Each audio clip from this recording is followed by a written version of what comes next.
just when you thought you've escaped. Well, you see, last week this game's numbers had to compete with um. Anyway, that one did pretty well actually. That VOD did pretty well. That's great. But we're here now. We got more reading to do. Back to the library we go. So last time we were here, we read the entirety of the first page plus the rest of L. We're going to be starting with M with Makrita.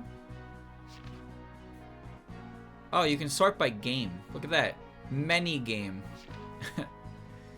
Sort by ABC order or Toho. But of course, you know, we get the music to play. Final Banquet of Boundaries and Recollection. Versus Yukari Yakumo. Theme for the second half of her spell cards. I adjusted the start over and over to make it seamlessly transition with the line, "The girl crossed over the boundary forevermore." And what boundary was crossed? The spell card tells you that itself. I know that it's just how PCB is, but boy is that dark. Moving along with this track is a further arrangement of the previous. It's actually based on the version from Magical Astronomy. Yeah, you can tell actually. Needless to say, playing that crazy piano part was really hard. I purposefully cut the melody short after the hook, aiming for something that sounded like an insert song for a climactic moment in an anime. Even now I feel my chest clenching up whenever I hear this song. Is that a good thing? I didn't mean to hit the replay. Alright, and so we begin with Makura, the stray dreamer capable of manipulating dreams. Sanbando original. A Sanbando original character and the final boss of Fantasy Maiden Wars. A tapir yokai, sometimes called a divine beast, who has the ability to control dreams. Makrita comes from the outside world. Quite old, she's lived by feeding on wishes to turn nightmares into auspicious dreams as well as dreams themselves. But as dreams were seen as less and less important by people in the outside world, she steadily lost her power. She wandered for a long time, but just before her strength ran out, she arrived against Sokyo. Seeing those she was once close to and the people living there, she began to think this was her paradise. When she learned of the delicate power balance between humans and yokai, where yokai caused incidents and humans resolved them, she decided she would help the humans in their efforts. That mostly happens around the time of the Scarlet Arc. During the Mystic Arc, she helped resolve the Spring Snow incident, all the while wary of the newcomers from the outside world, Moria's Shrine. Then, in the Eternity Arc, she showed a strong hostility towards both lunar culture, as well as Utso and her potential to trigger an energy revolution. Broadly speaking, this was a powerful reaction born of her idea that Gensokyo wasn't supposed to become like the outside world. That was when her idea began to take shape. She tried to protect Paradise by rejecting all change. When she realized her idea was incompatible with the denizens of Gensokyo, they clashed. She tried to eliminate change through their own power, the result of which occurred at the end of the Eternity Arc. She went into hiding for a time, but was still firm in her convictions, which led to the incident in the final arc.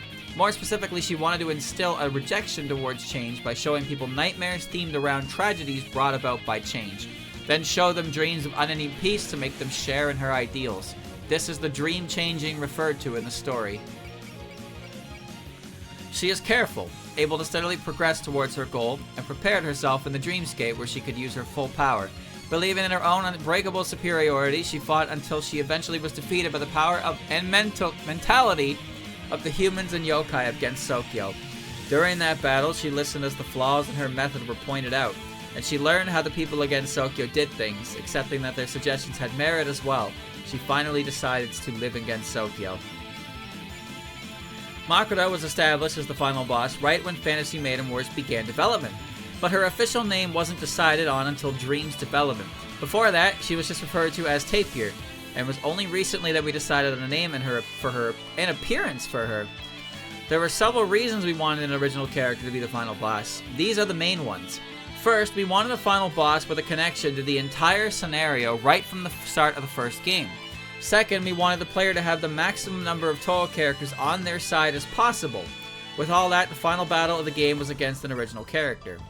At the same time, since we'd be using an original character, we thought about how we might use her to express Toho's world and setting in a way that only an original character could. One of the overarching themes of the story was Sanbando's answer to that question: have the player fight someone who is anti-Gensokyo ideal, if you can call it that, but then through talking to her, show her what Gensokyo is all about. That is also partly why Makrita hates change, because Gensokyo is always changing. P.S. When it comes to Tapir's and Toho project, Dorami's suite appeared in Legacy of Lunatic Kingdom. Considering the popularity of Tapir's, it certainly wasn't something that could never have happened, but the story team was still pretty frazzled by it. The team had decided back in 2009 that a Tapir Makoto would appear in Fantasy Maiden Wars, and the story structure was already set in stone, so we moved forward with the original plot anyway. We took care not to make Makoto look too much like Dorami, but as a result of the dream world being explained there, we had to examine Toho's world even more closely than before. We can finally make the dream I arrived at so long into an eternal reality.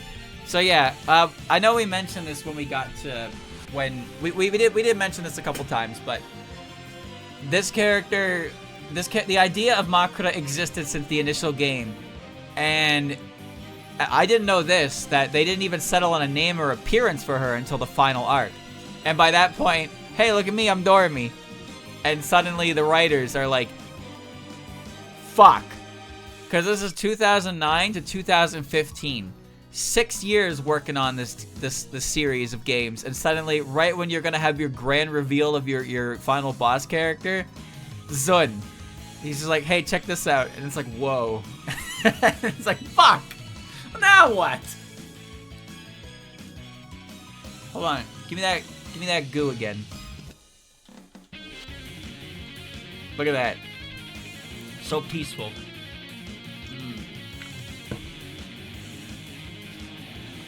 Alright. Guide us, O Sage. Night falls, evening stars. Swift battle. What's Swift battle? Wait, is that the name? Is that still the name, or is it a different theme? Zun and you too. I don't remember what Swift battle is. One of the Toho's charms is how a game's final boss and his subordinates casually become allies in later works. The big cheese in the Mystic Arc herself, Yukari, has joined the squad. This arrangement was crafted when considering Yukari's scene's dialogue and fighting style and immaterial missing power. I can't get enough of the transition from the heroicism of Swift battle to the boldness of Evening Star. It's like catharsis. Like I'm practically unbeatable. I hope you put her and her powerful Shikigami to good use.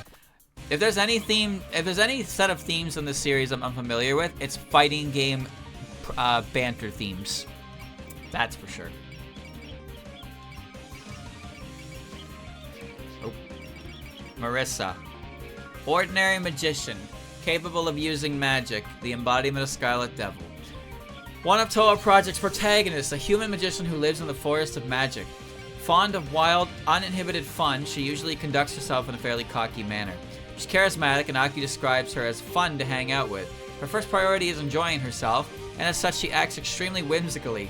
Because of her arrogance, powerful yokai and other big shots like Marissa for a slightly different reason. She's willing to pick a fight with them as equals. She specializes in light and heat magic, and in terms of pure firepower, no other human comes close.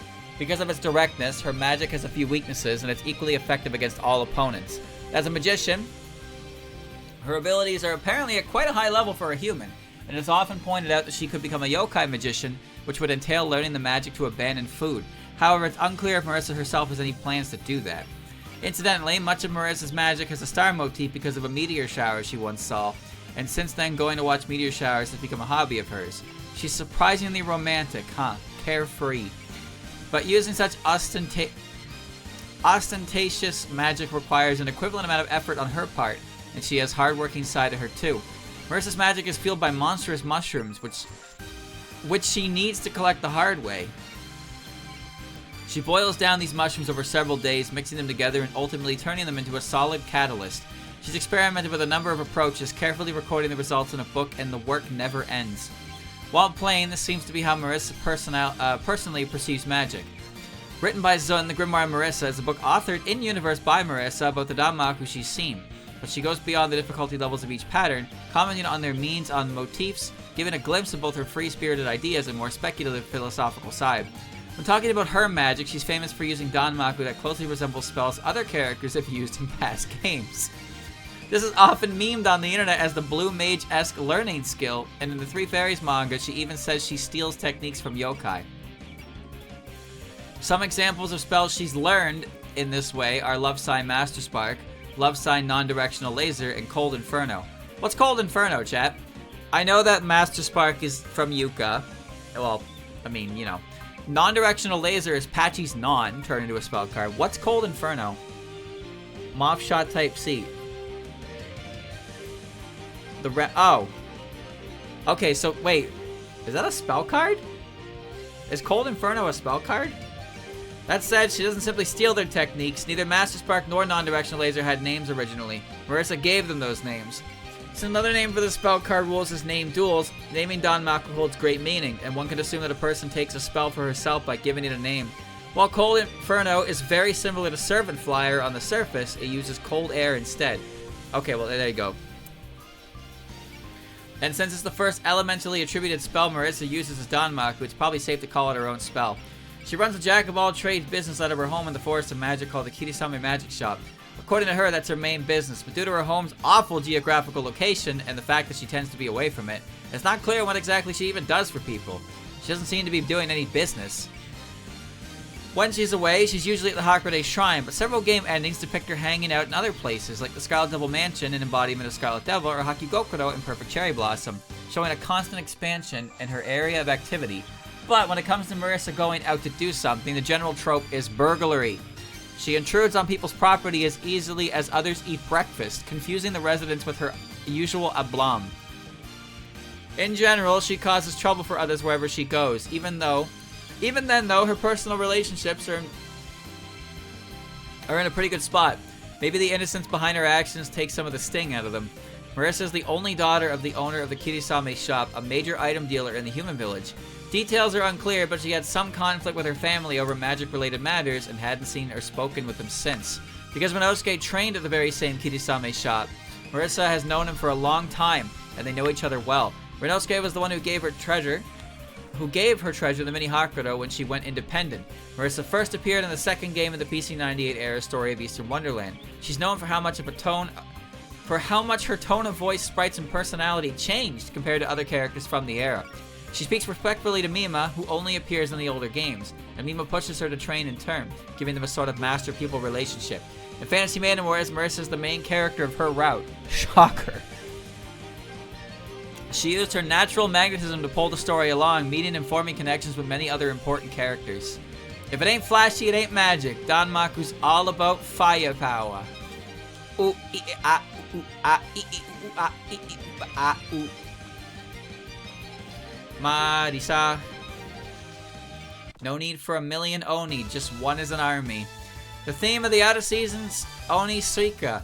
I don't know if I should be the one to say this, but the timpani sounds pretty authentic. I hope I was able to express both the power of an Oni and the liveliness of a party. The part in the second half where the bass line keeps repeating gradually turns into something extravagant. It's supposed to represent a horde of mini Suikas charging at you. I think her debut stage captures the festival atmosphere.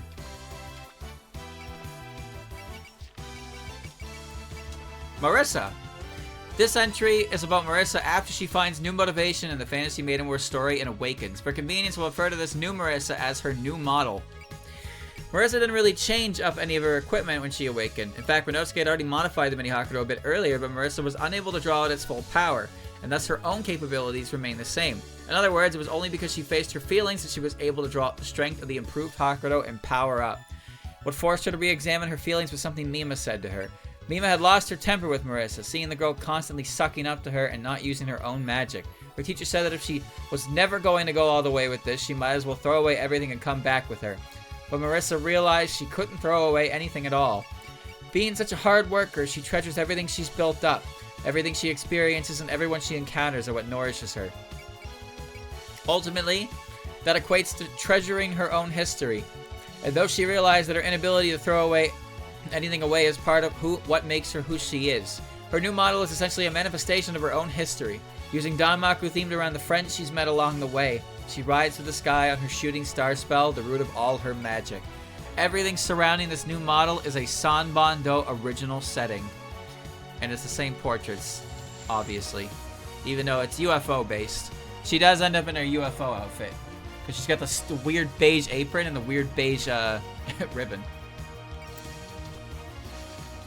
The Prosperous Oni, the Ancient Power.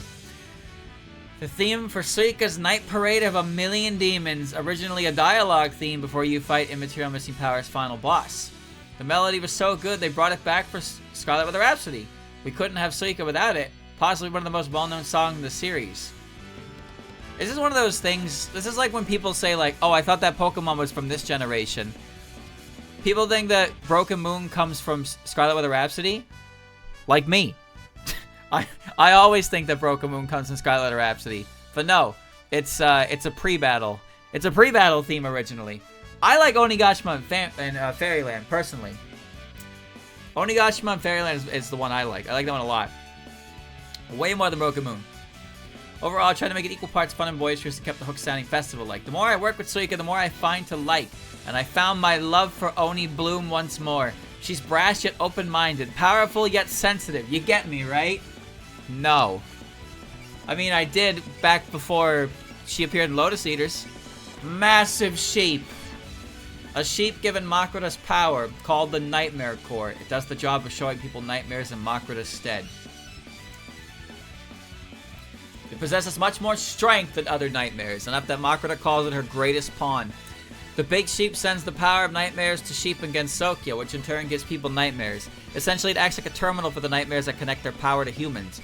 More specifically, it uses the unease and anxiety caused by nightmares as a power source, which it then uses to generate nightmare mist from its body and create strange spaces. This mist sapped the strength of Rainbow's group and granted the big sheep incredible regenerative abilities, which gave them a lot of trouble. Even its size is huge. It's about as big as a small island, and it's capable of fostering many a black sheep within its body. The dream of a certain staff members to one day put a giant enemy in the game, funnily enough, came true in the form of a nightmare instead. Though its strength overwhelmed the protagonist, Satori and others took charge of removing the mist. This robbed it of its regenerative abilities, and in the end, the Prism River Ensemble purified it through performance. That was a good chapter. Fleeting Flame, Firefly Soul. The theme of Wriggle, written under the supervision of Mura, who normally handles pixel art for maps, sprites, and items. After a pair of mysterious redos, the song was accepted. I think it conveys a quietly smoldering fighting spirit, or perhaps a hero without a name, which combined with the overall atmosphere sounds rather refined. Now, with all that out of the way, welcome to the stage, Mura! Insert 200 Yojana here. Mura's comments. I had this song produced while Wriggle's role in the story was still being worked on, so it was inevitable and mainly my fault that the song had to be retooled 2 or 3 times. I'd first like to give thanks to Ibiza for managing to produce a song that exceeded my expectations despite everything. It matches perfectly with her in-game appearance, and the loneliness of the original was blended expertly to create something uniquely wriggly. Good word. I could confidently recommend it to all other Wrigglers out there. What? Wrigglers? You can't say that. It's Wriggler Wednesday! If you're ever reading the song's title in Japanese, the Fleeting Flame part is a pun on Hanabi fireworks that I, one of the translators, have to work around because of this note being included about it. Oh, I'm sorry to hear that.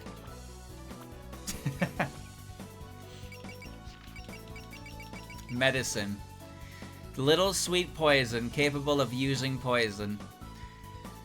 Phantasmagoria Flowerview. A young yokai born on a nameless hill who first appeared in Phantasmagoria of Flowerview.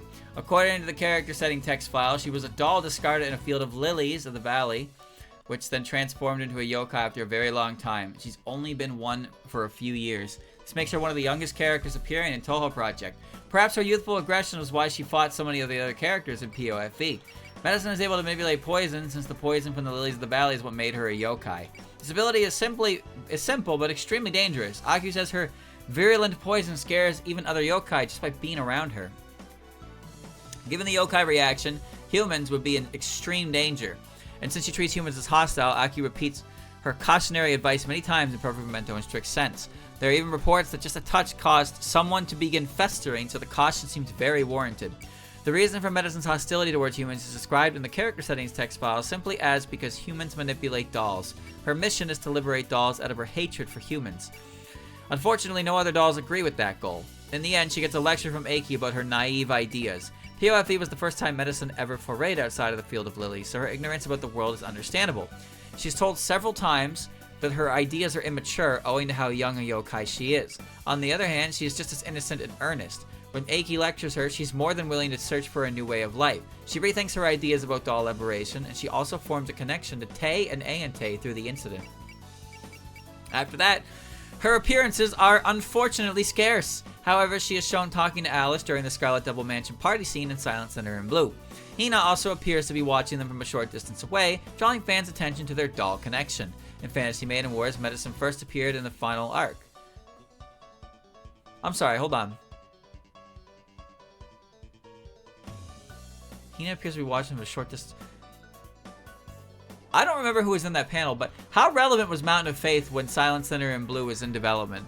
I'm pretty sure that there's a page that shows like Kaneko and Tsuako and Sanai, but nobody in Mountain of Faith actually has a real role in Silent Sinner in Blue.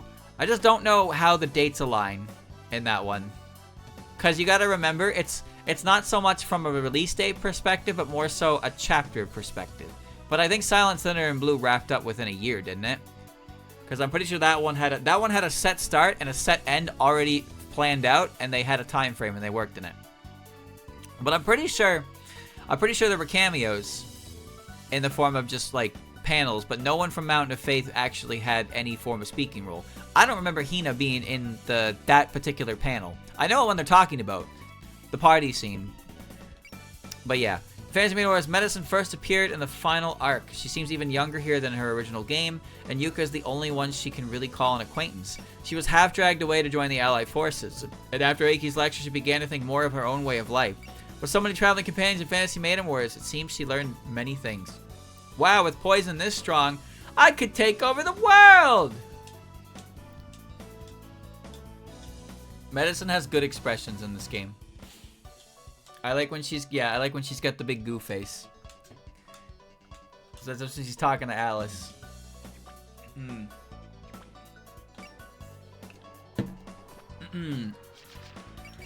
Fixed star, twinkling ray, Rigel.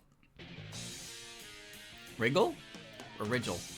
The theme of the attack, Muda poured his blood, sweat, and tears into Wriggle Kick. Back in Imperishable Night, Wriggle would suddenly fly in from the top of the screen and slam right into people. So people treated it as like a dive kick. Memes sure are powerful. Wriggle is the name of an intrinsic variable star, but it also means foot in Arabic. Truly a flying kick. Oh. Oops.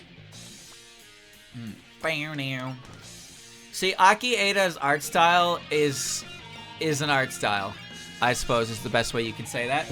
I don't particularly mind it, but there's a lot of aspects of Aki Eida's art style that blends with other characters to the degree that if it wasn't for identifying features of Toho characters, you probably wouldn't be able to tell at all who's who, because they're very similar looking.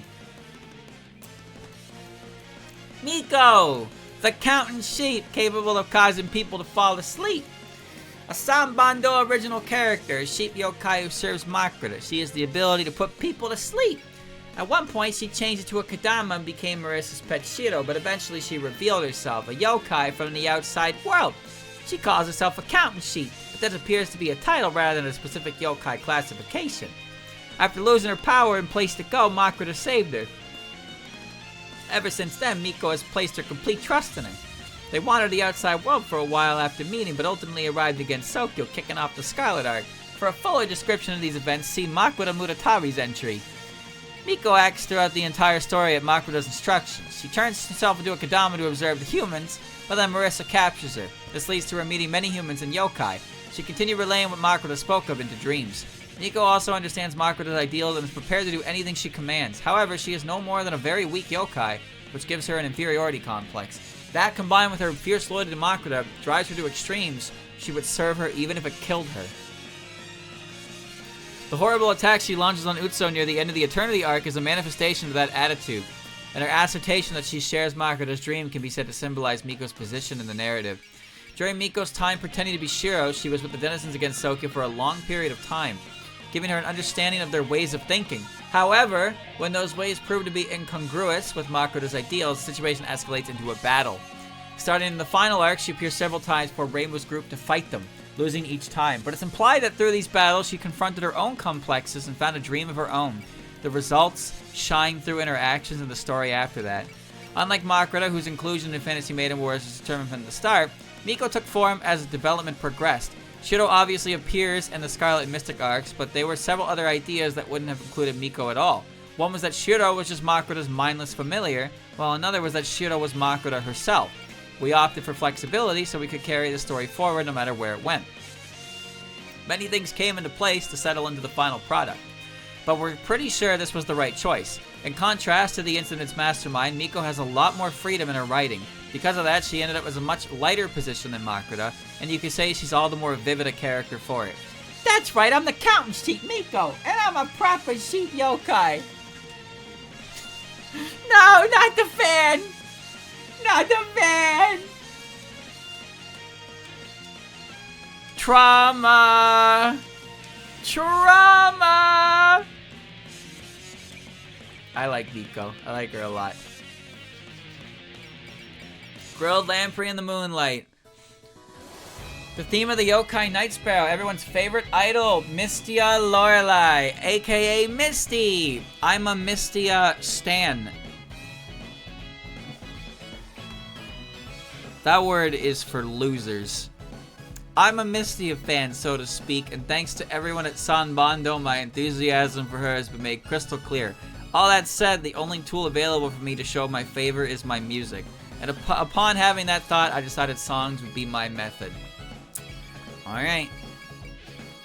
Mailing. Chinese girl, capable of manipulating Ki, the embodiment of Scarlet Devil. The gatekeeper of the Scarlet Devil Mansion. She first appears as an embodiment of Scarlet Devil, blocking Reimu and Marisa's way. An all-rounder yokai with no particular strengths, but no weaknesses either. She uses master-level martial arts and combat. She seems to be employed as a gatekeeper because she can put up a decent fight no matter the opponent. Her personality is gentle and human-like, and she's open to making small talk even when she's on the job. Obviously, she shows no mercy to intruders, but even then, she'll let them off if they apologize and flee. It's unclear what her duties are as a gatekeeper. It's hard to imagine that she never sleeps or takes breaks, but since the mansion is busy day and night, it doesn't seem like there'd be any downtime. According to eyewitnesses' reports, and perfect memento in strict sense, she does Tai Chi in the mornings and takes naps in the afternoon. Also in the manga Silent Cinder in Blue, she was taking a nap when Eren and Raisin snuck in, and in another scene, she apparently let Kaguya and Eren through with only a light greeting. Even given the most intruders in Gensokyo don't have any malice, it's hard to call her a diligent guard. That said, when a mystery circle appeared in the garden, she was the only one worried about the cause and how to fix the flowers, so it's not like she isn't serious. As a master martial artist, many humans appear to come to test their skills against her. From the challenger's point of view, even though the mansion provides her meals, picking a fight with her man-eating yokai should still be dangerous. So this could be seen as an example of her friendliness towards humans. Hardly any information is given on her origin or what kind of yokai she is, so fans like to fill in the blanks with their own thoughts and speculation. One of the more famous ideas is that she has some kind of connection to something high impact, like a dragon. This is because of the dragon writing on her hat's star decoration and her use of rainbow danmaku. In China, rainbows and dragons are sometimes considered the same thing. In Fantasy Maiden Wars, she first appeared in the Scarlet Arc. In the Scarlet Arc, she was an enemy, but joined the team at the beginning of Mystic. She then formed a wide range of interpersonal relationships, from bonding with Ellie as gatekeepers to helping the Aki sisters with their farm work. It's not over yet! Compared to 4,000 years of history, you're all like children! Mailing. Very effective unit, like said. Not particularly strong in anywhere, but also very few weaknesses. But she does have a very unique aspect of player phase support defense. Support defend. Opened human cage. At long last, we introduced the songstress system. For the first song, I went with joy as the motif and spun together a cute pop arrangement. The soft interplay between the xylophone and pizzicato strings feels almost flirtatious. I'm not trying to say anything about Misty there, by the way, only the quality of my own work. Now, leaving that aside, there's a longer version of this track included in my album titled 10 Made to Be. Never in my wildest dreams did I expect it to be used in a game back when I arranged it. This guy loves Mystia! Merlin, poltergeist trumpeter. Capable of performing maniac notes. Perfect cherry blossom, etc. The middle sister of the Prism Rivers, the entry only covers Merlin on an individual level, refer to the blah blah blah. The sounds Merlin produces have the power to raise people's spirits, but overexposure can even cause them to lose their sanity. She also calls her instrument the Phantom of a terrifying trumpet that sucked the blood of many jazz trumpet players. When the fuck did she say that? She's incredibly cheerful and can't ever stay quiet for long. Her personality is possibly the strongest and most fitting for a poltergeist.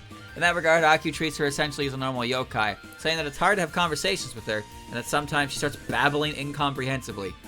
Her words and actions during the games aren't exactly that strange, but she certainly has a sort of blind excitement about her. While it doesn't have anything to do with her as a character, there's a glitch in Perfect Cherry Blossom where Merlin acts oddly during the prison from her sister's fight under certain conditions. That seeming free-spiritedness may have left an impression on many players. Dude, that Merlin glitch is fucking infamous. I'm pretty sure they've solved that glitch too.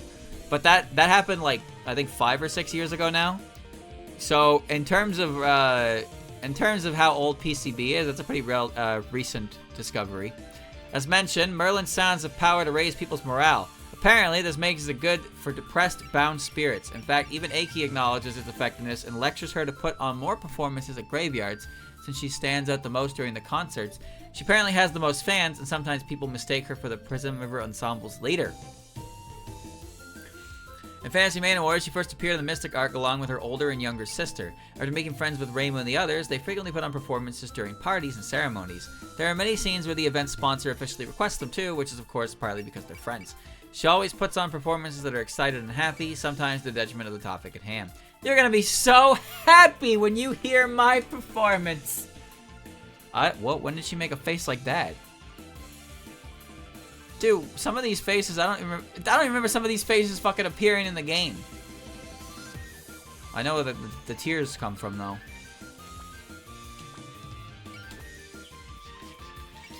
Anti-Griddle of Anger. For the second track, I took inspiration from the musical stylings of Choju Gigaku and imagined Misty belting out rock vocals with anger as the motif. Following her anti-grilling for birds at least slogan, she sells grilled lamprey, said to be good for your eyesight. Said to be good for eyesight. To people who she's given night blindness to herself, your gal Mischievous Misty might just be a genius. A very easy to use song that increases your power. To be honest, this might be the only song of hers most people remember, but I like the song a lot, so that's fine with me. Oops. It is very handy, but I use the song that increases her damage. Mima! The evil spirit, highly responsive to prayers. A character appearing in the so-called old Toho games. Old! She shows up in several of them, sometimes as a boss and sometimes as a playable character. With her many appearances, she is one of the main characters of the older games, whose treatment and stance changes largely depending on the game she's in. She is familiar with Yuka and Alice and is essentially Marissa's master in magic.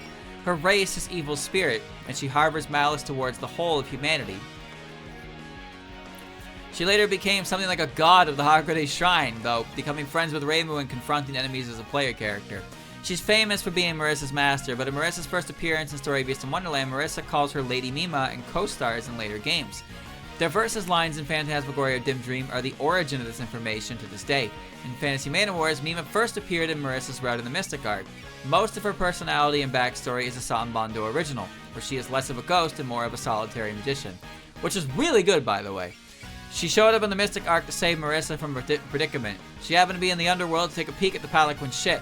While she isn't acquainted with the one sealed in Makai, they nevertheless have a connection. When it comes to Marissa, Mima's feelings are complicated. On one hand, she wants the young magician to focus on her own magic, but if her skills don't mature, Mima is willing to retrain her from square one too. The sort of master mentality comes from the scenario team's image of her. While she is mostly absentee and it's hard to call her a good master, her personalities and qualities don't lend themselves well to instructing pupils. That's what we're going with anyway. What I want is revenge against all humankind. Silence and Blue will start at same as 10 and look like Tenchi and Iku are also in the party, but can't really tell because you only see half their body. Well, that panel supposedly shows Lily White and Lily Black, but the panel that the character that's supposed to be Lily Black is like fucking dubious to say the least.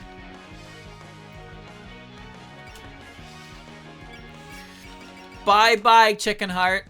Our third track is a slow ballad, quite unlike a typical Ibiza song. The baseline emotions, the one we meant to cover, grief, but wound up more of compassion. The kind of song I'd like to have part of a live show as a bit of a music reprieve. As a side note, I tried to incorporate a bunch of girlish fantasies in my brain into this piece, and everyone at Sanbando totally sympathized. Apparently, we're a bunch of dudes with a lot of girl power. Okay. Minariko. Symbol of abundance and plenty, capable of controlling abundant harvests, mountain of faith, etc. One of the Yaoyorozu no Kami. Along with her sister Shizuha, she presides over Gensokyo's autumn season. She's bright and cheerful, and while you can't say she lacks the dignified presence... While you can't quite say she lacks the dignified presence of a god, she's still easy to get along with. Presiding over the fertility of crops that ripen in autumn, she is extremely well liked among humans. She's a goddess of the harvest through and through. While she doesn't have a strong connection to any particular kind of food, she makes a remark in Mountain of Faith about wearing freshly harvested sweet potatoes as perfume, creating a somewhat odd connection between her and potatoes. In double spoiler, not only did she receive a new spell card called Baked Potato, Aya even calls her a baked potato seller, who also happened to be a god. It's not certain what she actually sells them, but in the same game, Hatate comments to herself about getting a bunch of baked potatoes from her to take home. So it seems like she definitely possesses baked potatoes. Thank you for that paragraph. In the game, she's treated pretty terribly by the other characters. Reimu and Marissa hurl more violent language at her than they do most other yokai, while Aya and Hatate treat her as practice, then have the nerve to call her overly defensive when she snaps back. But as stated before, she seems popular in human villages. Human villages? What? Plural? Who call on her for every harvest festival. Well, I mean, I guess she's a god. That would make sense. Quietly, they believe she won't necessarily help them get a good crop unless they call on her before the harvest. Her power is also limited, apparently, but the reason for it, adorably, that she has so much love for the crops that she pours so much energy into caring for each individual one, which the farm workers among her faithful can understand well. The Aki sisters love everything that has to do with the autumn season they preside over. During the fall, they both like to show off and bask in a sense of superiority, and when winter comes, their moods take a turn for the depressing. Their behavior is very human, which makes the gods easy to get along with. Incidentally, Symposium of Post-Mysticism describes Minariko as being envious of her younger sister's aesthetic sense, and Shizuha of her older sister's popularity with humans. In Fantasy Maiden Wars, she first appeared in the Mystic Arc, where she and her sister had an awful lot to do and say. She's very energetic and likes to carry on with the others. Some questions of her lack of divine majesty, but ideas like bumper crops and crops ripening have a sense of opening up, of liberation, and in that sense, a free-spirited attitude suits a god of the harvest. Any god worthy of the name must be attentive to the sense that she gives off. Now, one thing I really like about Minariko is that according to Akyu, because of the limitations of her power, when you invoke her divine wrath, like she says, if you invoke her divine wrath, in her footnotes, she comes over to your field and just steps on your crops. That's what she does. She just comes over to your field and stomps on all your crops if you piss her off. What a petty thing for a god to do. The romantic flavor of westernization. Our last song in the Misty Arrangement series is a traditional idol pop song. We end our journey on joy, and I blended in a lot of hand claps and sparkles. You can tell how excited the animation team was by looking at that incredible live venue. That glow stick effect in particular was one of Umi's masterpieces. Makes me worry the cuteness of the animation will overshadow the music. Actually, at the end of our in-house demo, someone shouted, "Misty!" I wonder who that could have possibly been. I seem to recall we had a lot to drink that night, and someone brought a voice recorder to our room at the inn, and then, I choose not to remember. Memories belong in the past. Yep, regardless, I finally achieved my dream. Honestly, making 5 different arrangements of the same song is pretty hard, but I managed to express my love in my own way. Huzzah! Moko, figure of the person of Horai, capable of never growing old or dying, imperishable night. A human living in the bamboo forest of the lost, originally an ordinary human born to a noble house. Circumstances in her past led her to drinking the Horai elixir and becoming immortal. Unable to live alongside humans because she stopped aging, she spent her life moving from place to place. She first appeared in Imperishable Night's extra stage, where she shows up before the players after they are instigated to go to the bamboo forest by Kaguya. Compared to the other Toho Project characters, Moko's history is described in great detail, especially in Chapter 4 of Cage and Lunatic Runegate, which focuses on her past and her feelings. Sticking to just the broad strokes, Moko has a grudge against Kaguya because she embarrassed her father by not giving him her hand in marriage. She then tried to take vengeance into her own hands, meaning to steal the jar Kaguya left behind. In the end, she killed a man named Iwasaka, stole the jar, drank its contents, and became immortal. Considering the situation and what Moko did, it doesn't seem much like Kaguya's fault. It's more about the very human desire for revenge. However, her life was still irreversibly altered by Kaguya, so one can understand her unique feelings on the matter. The story is vivid and rich in complexity, so the novel is very much recommended. Currently, Moko sees Kaguya as her mortal enemy and regularly engages her in vicious fights to the death. Her hostility towards Kaguya seems just as deep-rooted as ever, but without its corrupt nature, a sort of clarity have taken its place. More complex feelings are depicted in Cage and Lunatic Runegate, where she goes to Aante wondering if Kaguya returned to the moon, confessing to her that if anything making her anxious, it would be her mortal enemy leaving forever. As mentioned above, Moko is immortal, undying, and never aging. All her wounds heal in an instant, and no medicine affects her. As a result, she never dies. In appearance, though, it's more that she can revive even if she dies. Her power is absolute, allowing for soul-based revival even if her body is vaporized. In Ayan's extra stage, despite being defeated many times, she always revives again. That said, she does get hungry, feel pain when she's hurt, and grow tired. Her flame-controlling spells are noteworthy, and they seem to be something she learned herself, rather than an effect of the Hodai elixir. That said, in Shoot the Bullet, Aya remarks that she has no idea what human would stay alive, even subjected directly to such powerful flames, so it seems certain that her fighting style is based on her undying nature.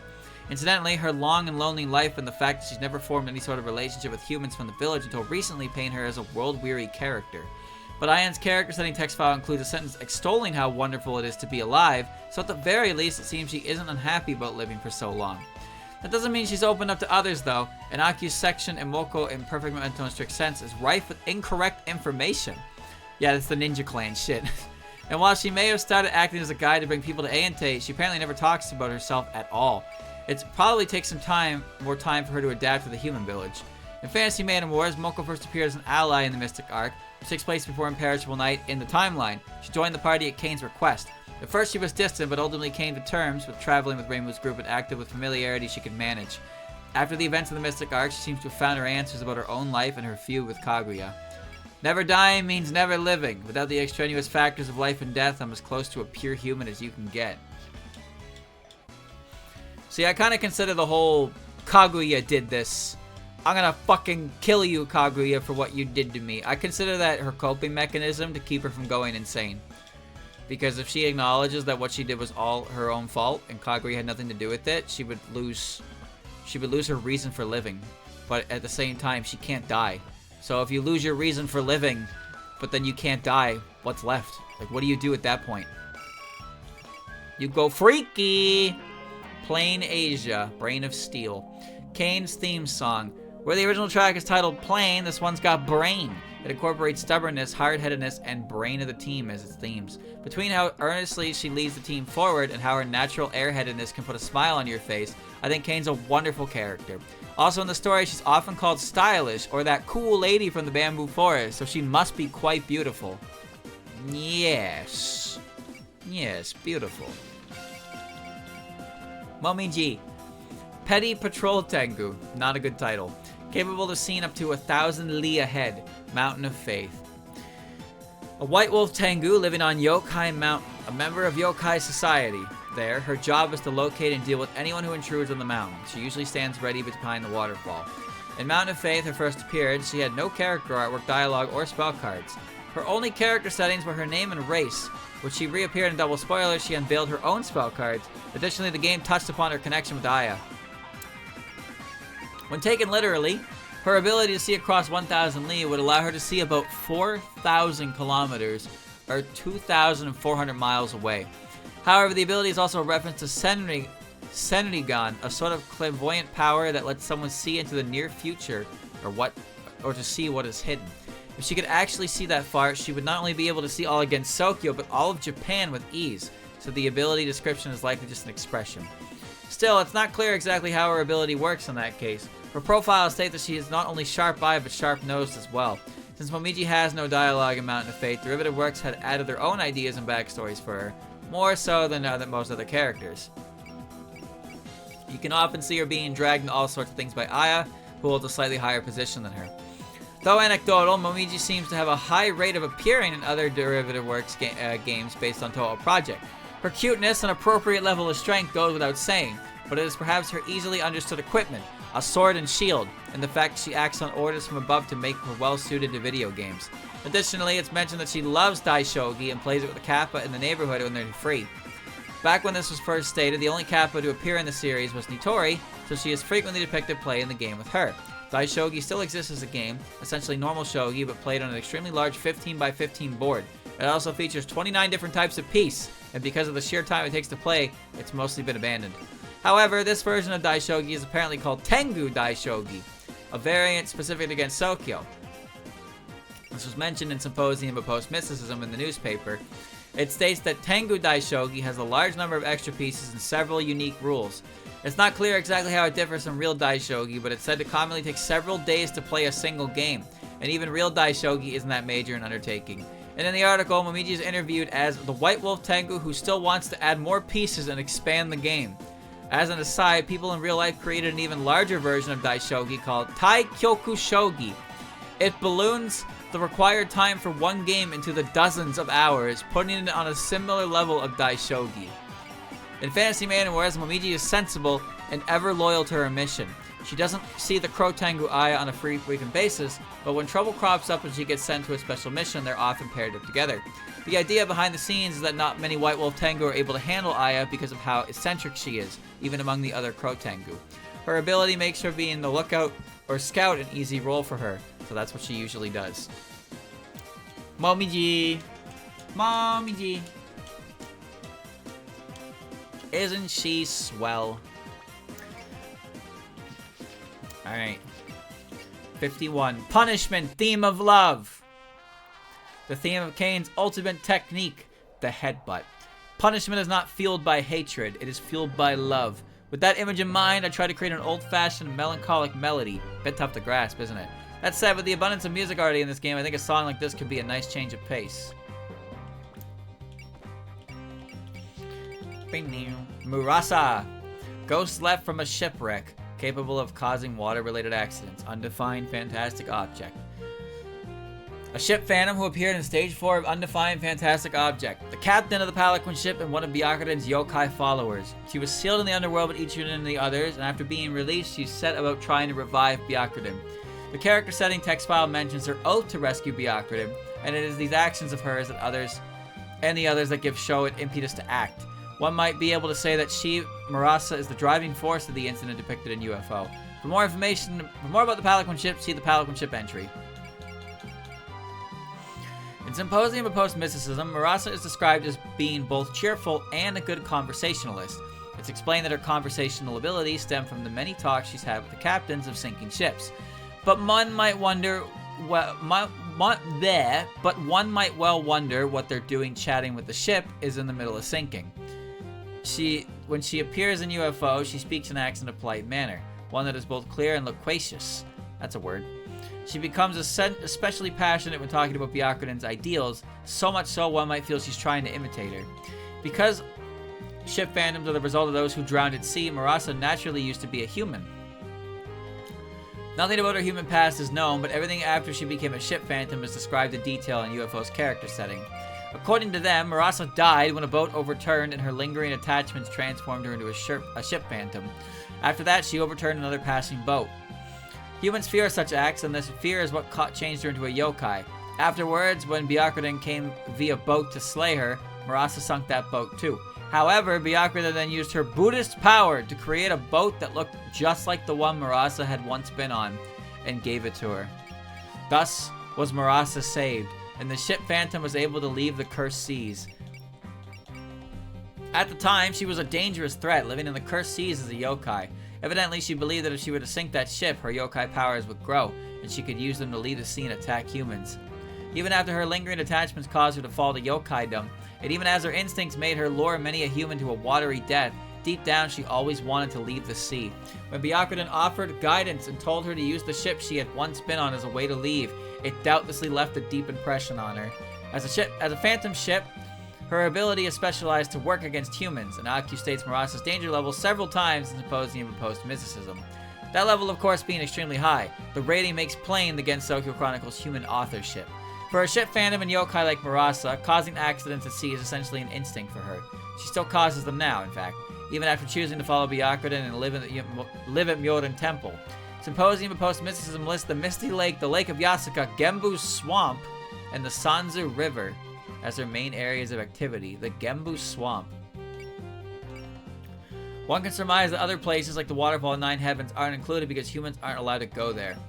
She also picks specific targets for accidents at sea apparently, but it's not really known what her criteria are. Maybe she's choosing people who aren't likely to die. While this naturally goes against Byakuren's teachings, Murasa is a yokai, meaning it's deeply connected to her on an instinctive level. In fact, Kaneko asked Byakuren if she was robbing Murasa of a meaningful life if she were to take it away from her.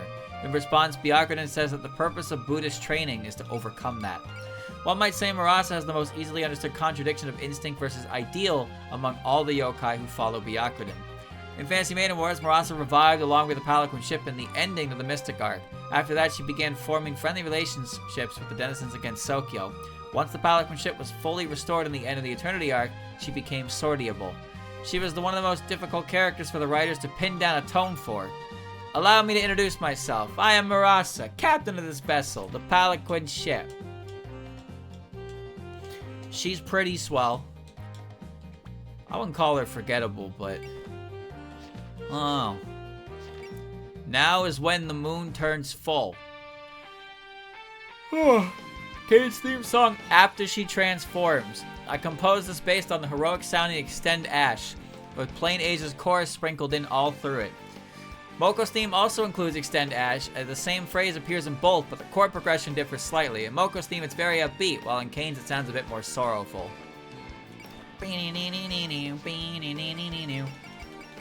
Misty! Night Sparrow Apparition, capable of driving people mad by singing. Imperishable Night. A bird yokai, specifically a night sparrow. First appeared in Stage 2 of Imperishable Night, where she attacked the players as they were passing by. Since her motivation was to attack humans, she acted tough towards the human partners, but was completely looked down on by the yokai partners. She was also playable in Phantasmagoria Flower View, where her song echoed through Gensokyo. Misty Special... Sorry. I yawn. I definitely yawn.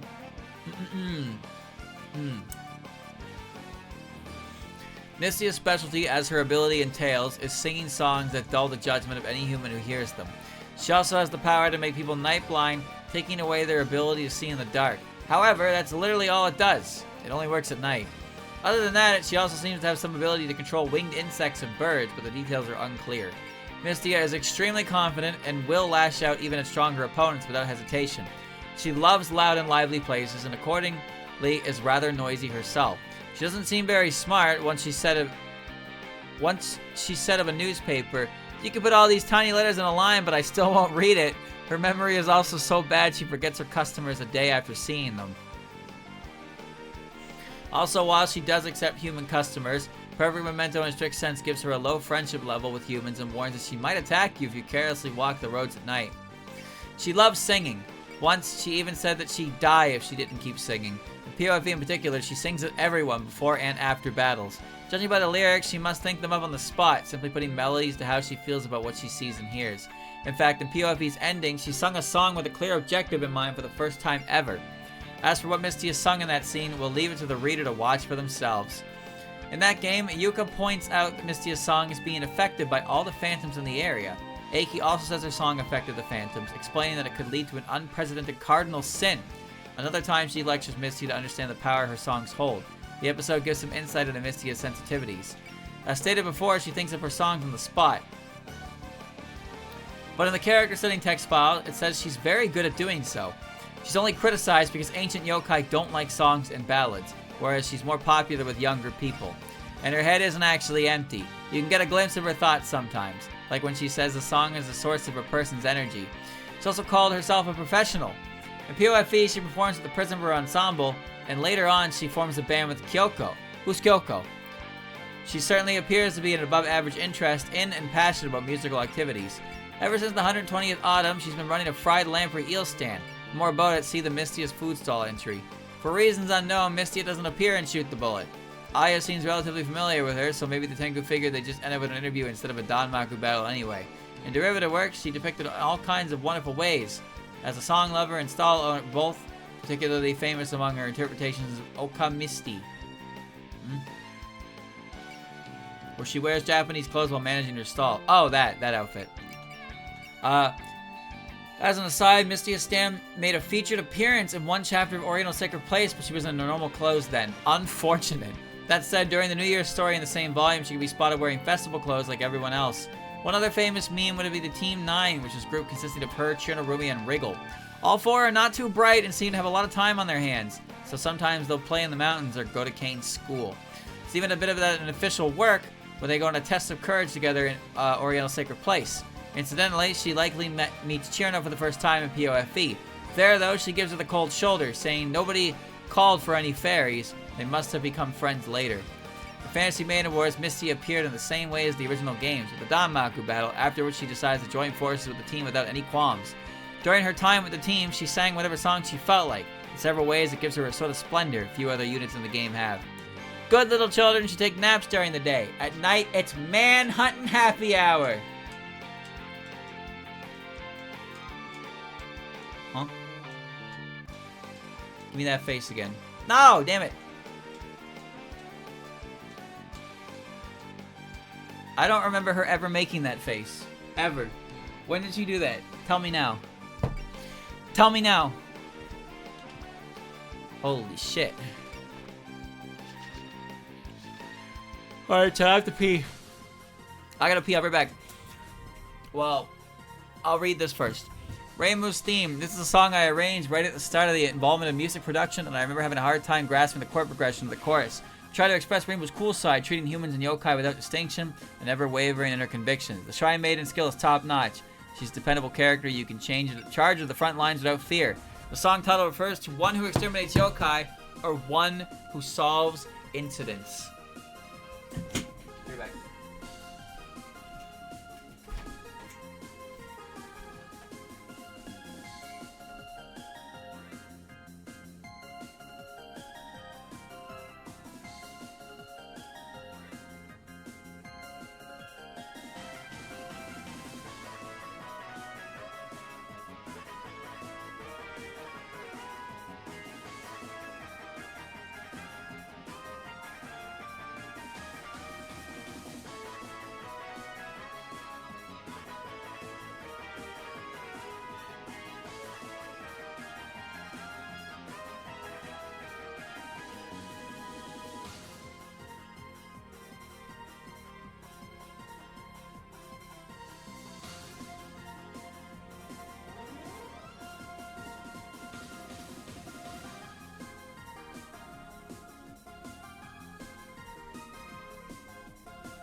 Right.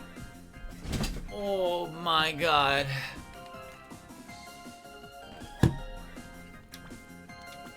Oh. Next. Rat. Nazarin. Little Dowser General. Capable of finding valuable items. Undefined fantastic object. A yokai mouse who works for show. Speaks with a vaguely androgynous affected tone, giving the impression of someone who seems polite on the surface, but is condescending and rude on the inside. Serves Bishabon as show's subordinate, but her actual responsibility is to keep an eye on show's actions. Nazarin first appears in Stage 1 of Undefined Fantastic Object, where she clashes with the player while she was out searching for the Jewel Pagoda and pieces of the Flying Granary. She then reappears in Stage 5 with the Jewel Pagoda in hand. The character setting text file describes her as cunning and quick to run as soon as she realizes she doesn't have a chance of winning.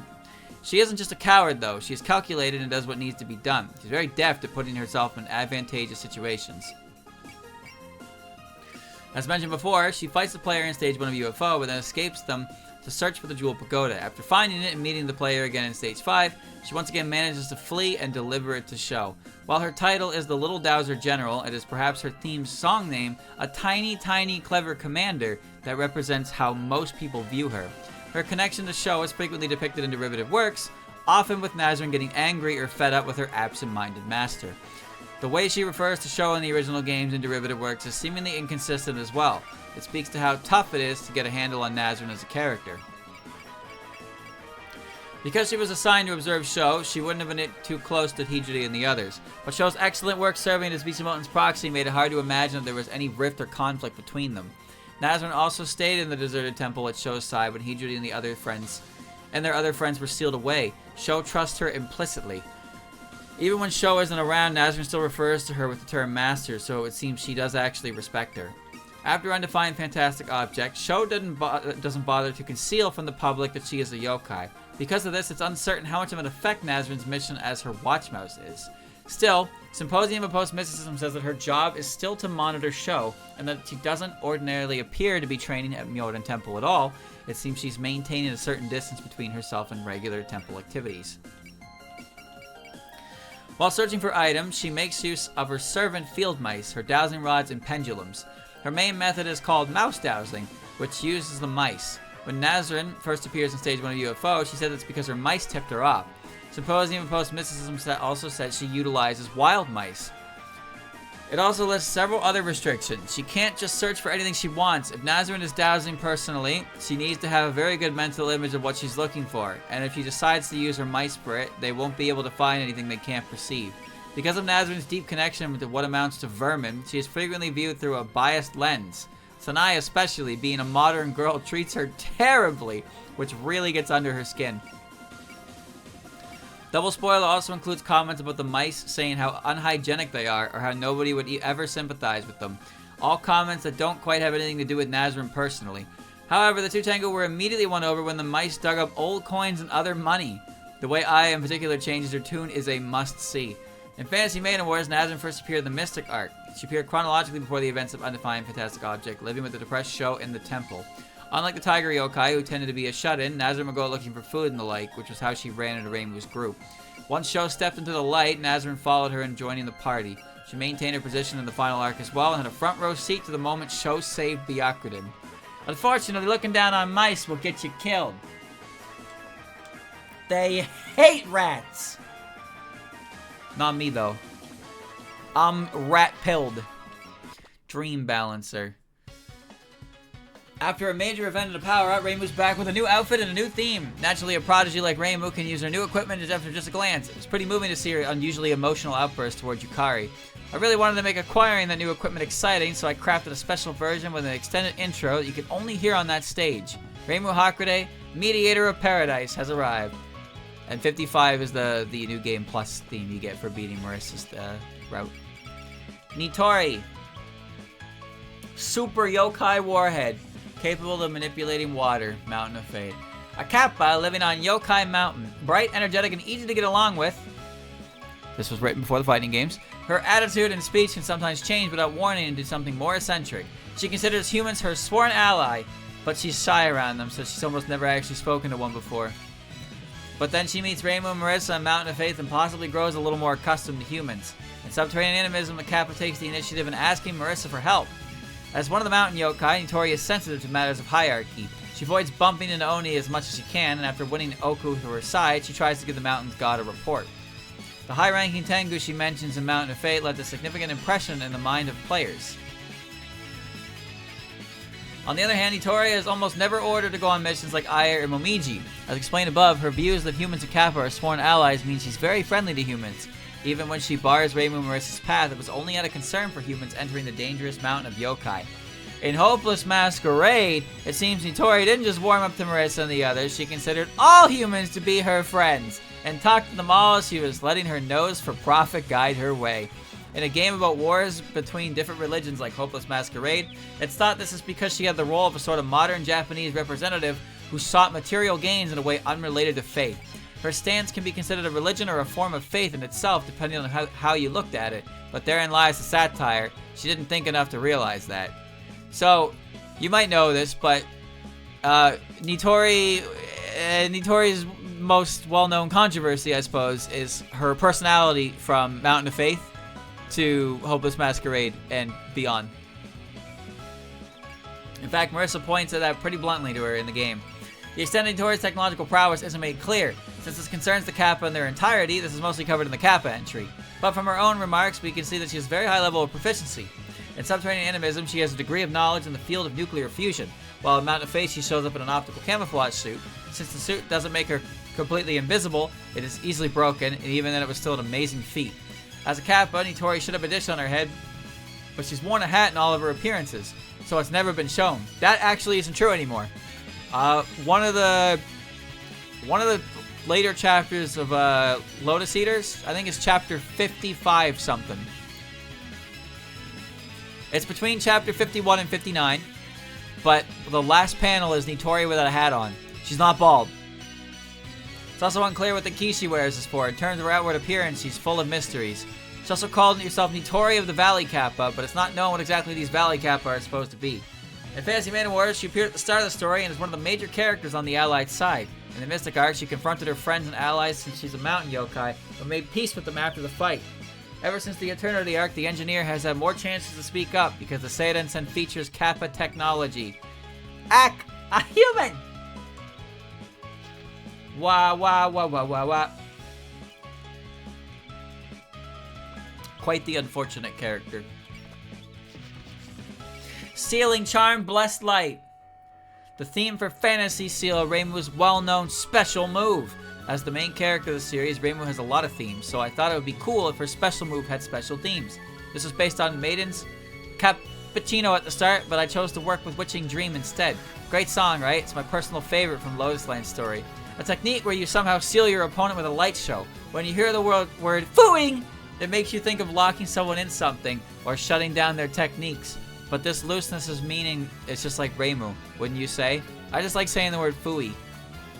Muso fooey. New. True form of the unidentified, capable of making objects unidentifiable. Undefined fantastic object. Great name. A yokai, specifically a Nue, appearing in an undefined fantastic object. She was sealed away in the underworld before the story began, but when the Pelican ship came up to the surface, so did she. Later, her independent actions influenced the story, such as by attaching identity unknown seeds to the pieces of the flying granary. This makes Nue a rare character who, while only appearing in human form and having dialogue in the extra stage, actually appears in previous stages and her identity concealed. After the events of Undefined Fantastic Object, she begins living at Myodan Temple, but she also affects the story of Ten Desires in peculiar ways. She seems to enjoy going off and doing her own thing. She seems to have met the Pelican ship yokai, including Marasa, during their time sealed in the underworld and they're on friendly terms. Before being sealed away, Nue meddled in human business countless times and was exterminated countless more. The fact that she was in a different form each time is said to be due to her ability. That ability is to obscure identities from others. Nue uses this in two different ways. In UFO, by way of identity unknown seeds, and another way described in Symposium of Post-Mysticism. The seeds of the first method are apparently strange flying creatures resembling small snakes, and are thought to be her familiars.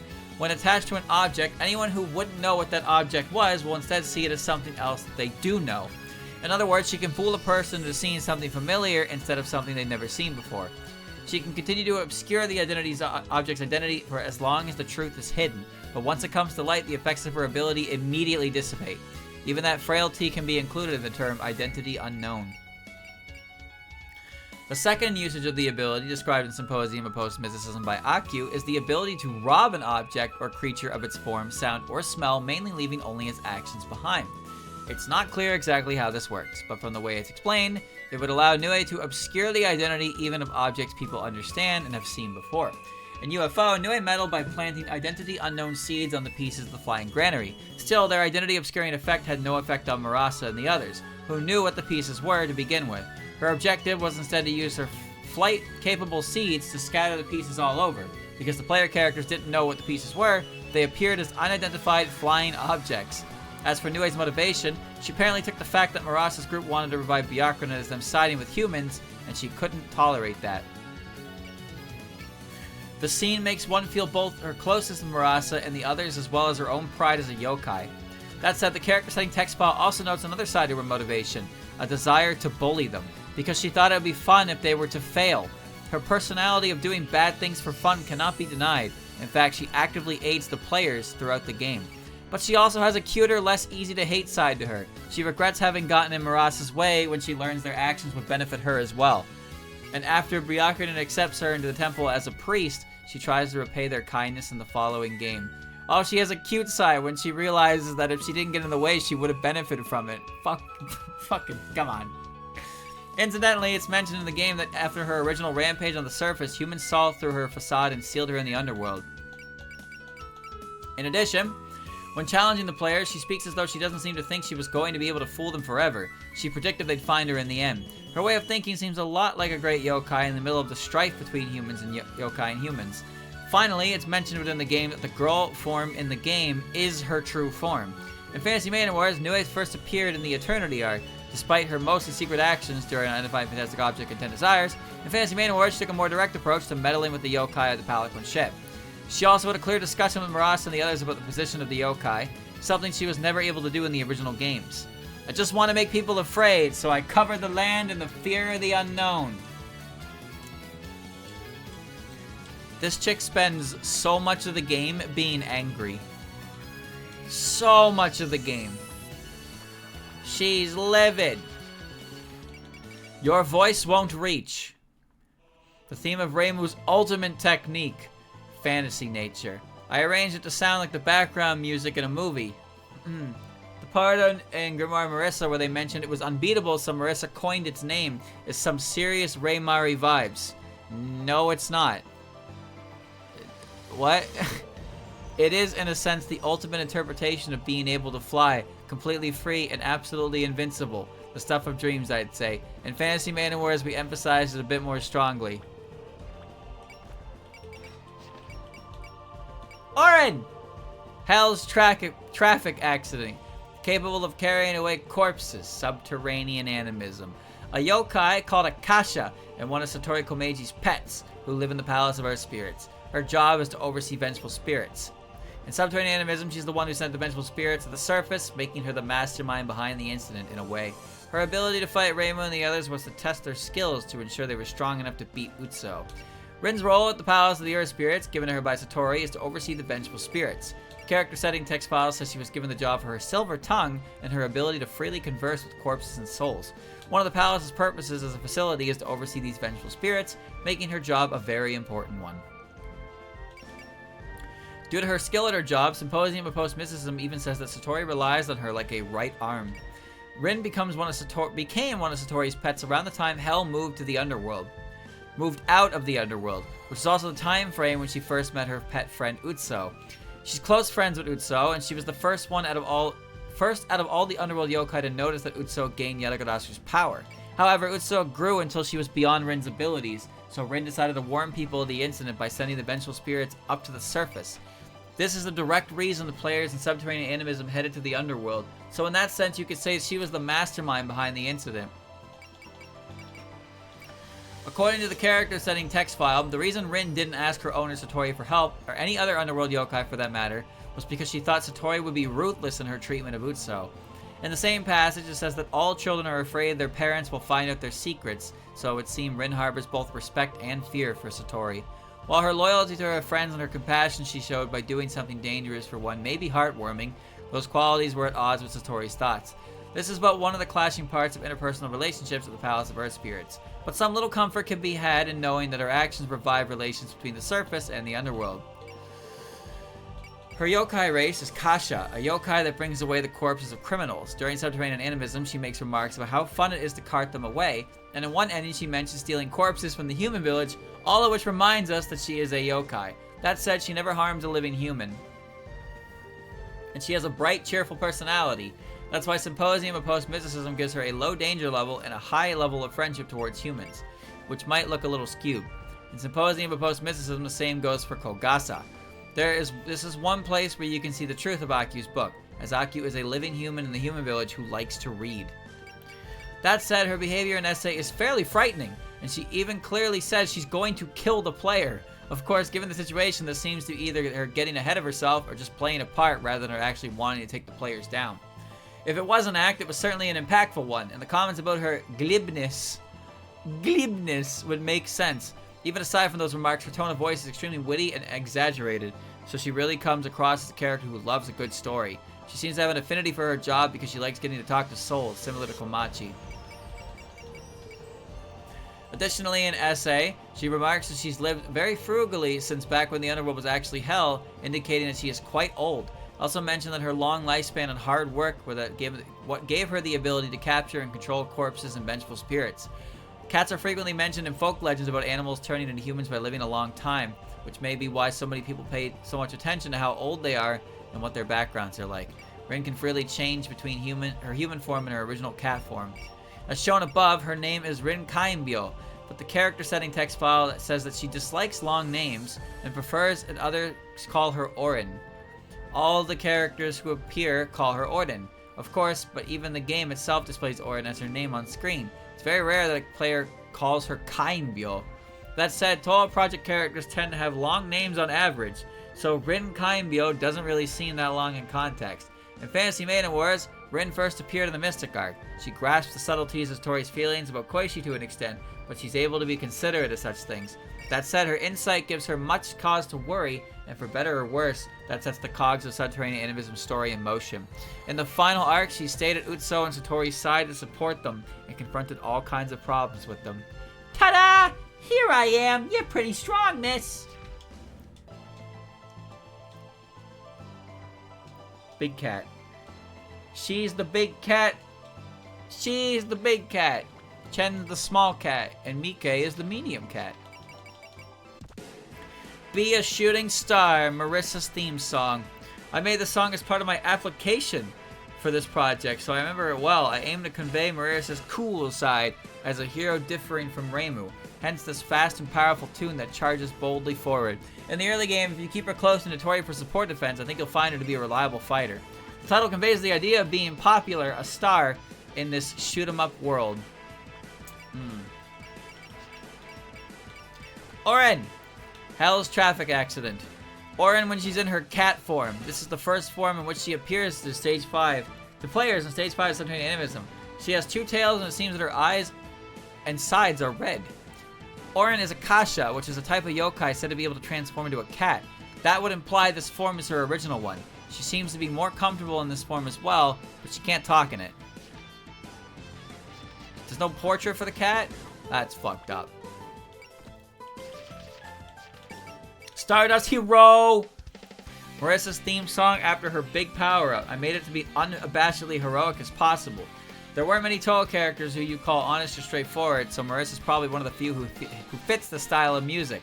Ever since I arranged Casket of Stars for her first theme, I've been wanting to use Love Colored Master Spark for her power-up. I'm glad my wish finally came true. Palanquin Ship. The boat. A ship created with Byakuren's Buddhist power and captained by Murasa. It was sealed away in the underworld with Murasa and Ichirin around the same time as Byakuren was, but was released with the geyser created during the events of Subterranean Animism. Palanquin ship serves as a means of transportation for Sho's group in their attempt to revive Byakuren, and while it was flying through the skies against Sokyo, Reimu and the others caught sight of it. That was how the story of Undefined Fantastic Object began. Its creation came when Byakuren used the flying granary filled with her younger brother Myoden's Buddhist power to create a vessel resembling the one Murasa was on in her lifetime. More details on the flying granary can be found in its separate entry. In that sense, the Palanquin ship isn't strictly a ship. Nazarene even insists as much, with Ichirin also saying that while it looks like a ship, it's actually a modern renovation of a miraculous building. Sanai, however, brushes it off as a musty old abandoned house. It was only modern back when Murasa and Byakuren met, so perhaps she's right. During the incident in Undefined Fantastic Object, rumors spread in the human village that it was filled with treasure. Reimu and the other player characters believed it, and the Palanquin ship doesn't actually hold anything of monetary value. According to Ichirin, it originally contains a great many treasures that had the power to fly. Treasure that could reform the hearts of humans also slept within it, but now all those things have apparently been lost. After Byakuren's successful revival, they landed the Palanquin ship near the human village and renovated it again, this time turning it into the Myoden Temple. I fat-fingered the B button. That said, one ending has it become a transport vessel that makes regular trips to Makai, while in Hopeless Masquerade it has shown it can still fly as the Palanquin ship. So it seems that it still revert to its original use. Palanquin ship's Japanese name is the Seiren-sen. Is also of note. The word Ren refers to a type of Palanquin high-ranking individual used in the Heian period, so Murasa combined that with the Sei, the kanji for Byakuren's surname, Hijiri, which means holy or sacred, with the fact that that was the boat, or Sen. Seiren-sen's also the title of Toho 12. Byakuren modeled the Palanquin ship after the boat Murasa had once a passenger of. Some theorize that it was Murasa was on board at all, and perhaps she formerly held some sort of high rank. It's made clear that the ship has an autopilot feature. Also, when Byakuren first created the vessel, she told Murasa that nobody else would be able to control such a unique ship and made her the captain. Thus, Marasa may operate like an extension of her own body, but details on the piloting method are unknown. In Fantasy Maiden Wars, Pelican ship was revived at the end of the Mystic Arc. Unlike its original appearance, Showa and the others manually released its seal. Afterwards, it made a crash landing on Yokai Mountain, where it was repaired by the Kappa and Patchouli and given weapons. In the Eternity Arc's ending, the pieces of the Flying Granary were returned to it, which allowed it to regain the full scope of its capabilities in the story. Many of the names of her interior equipment and facilities that come up during the revival process are original to Sanbando. Its autopilot function being offline due to not having all the Flying Granary pieces is also an original setting. Nice portrait you got there, boat.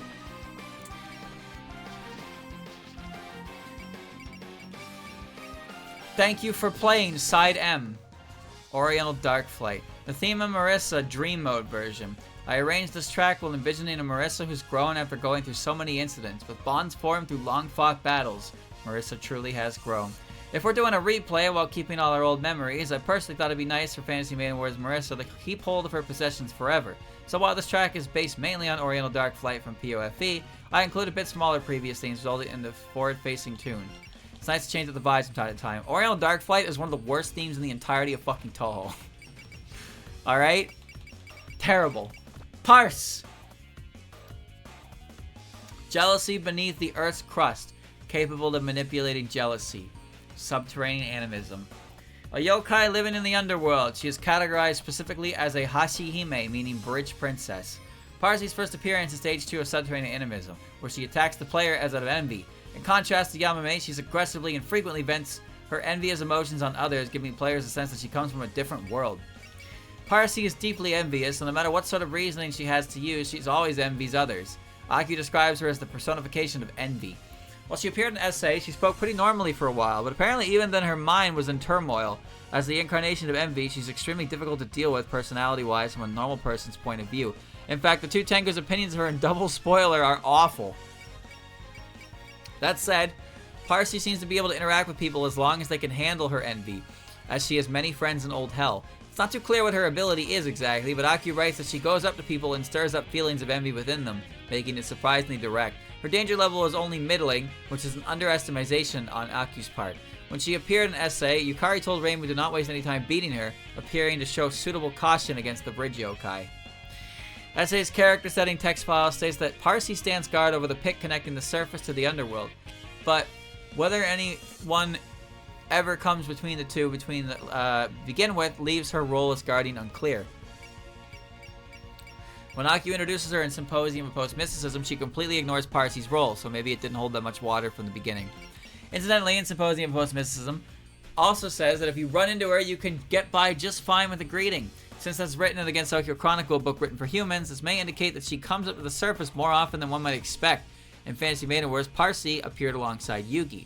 It may be easier for her to be with Yugi since the Oni don't care about her envy at all, and Parse doesn't have to feel extreme emotions as much. While her words and actions are usually extreme and unstable, she's quick-witted and smart among the underworld yokai. I envy the surface's light. I envy the wind that blows. I have no grudge against you, but I can make up plenty of reasons to shoot you down. Give me, yeah. Give me the butter. The smooth butter face. Dude, every single one of her fucking portraits is just like that, and then she's just got this one. The moment dreams reach the stars. The theme of the famous Master Spark, a spell card synonymous with Marisa. Truthfully, we've developed this along with Reimu's spell card theme with the idea of combining an older theme with parts from the newer ones. Therefore, if you think you're hearing a bit of love-colored Master Spark in there, you're not wrong, so there you have it. I figured this little predicament was a bit too obvious, so I decided to cut right through it with a hot-blooded song. I hope you use it as a finisher. I blew motherfuckers up with that. More power! Patchouli! Girl of knowledge and shade. Capable of manipulating fire, water, wood, metal, earth, sun, and moon. The embodiment of Scarlet Devil. A magician living in the Scarlet Devil mansion. She may reside there, but she's Vermilia's friend, not a servant. She gives orders to Sakuya and drinks tea with Vermilia, generally treated as being on the vampire's level. She is the de facto owner of the underground library, and most of the books there are thought to be her own personal collection. she rarely leaves the library, spending her days alongside the books, whether she reads grimoires or writing new spells into them. Even when she first appeared in Stage 4 of Embodiment of Scarlet Devil, she was in the library fighting off the players with a defensive formation of grimoires. Despite their lifestyle, she makes many appearances in Total Project. Her specialty is borrowing the power of spirits for elemental magic. She is exceptionally skilled, able to combat multiple elements. While her name and spell card names are Western, she uses the 5 Asian elements, fire, water, wood, metal, and earth, plus sun and moon for a total of 7. 5 elements come up often in dialogue too, giving a sense of Total Project's magic system. Marissa seems to hold a lot of respect for Patchoulie's magic, as in the Grimoire Marissa, written in universe by Marissa, she records 13 spell cards, the most of any character. Further, her reference level for fire, water, wood, metal, earth sign, philosopher's stone is 7 stars, tying for first place. Incidentally, the other is Oku's explosion sign, Mega Flare. Patchouli's non-spell Danmaku in EOSD was also later used as Marissa's non-directional laser. In terms of weaknesses, she has a frail body and asthma despite being a yokai. Because of that, she can't chant high-level magic during asthma flare-ups. Also, there is some confusion over whether she has bad eyesight. In EOSD, she comments on how her eyes have gotten bad lately to Marissa, but in the same game, she responds to Reimu worrying whether she can read in the dim library by saying she's not night blind like she is, so it's hard to say. Yeah, but characters in EOSD just say shit. Alright? Like, all the fucking dialogue in EOSD is just characters saying shit. It doesn't even make sense. Despite her sedentary image, and the fact that she actually does love spending time in the library, her abundant wisdom and rather high-strung personality makes her sensitive and responsive to incidents. Scarlet Rhapsody and Subterranean Animism show the proactive side to her.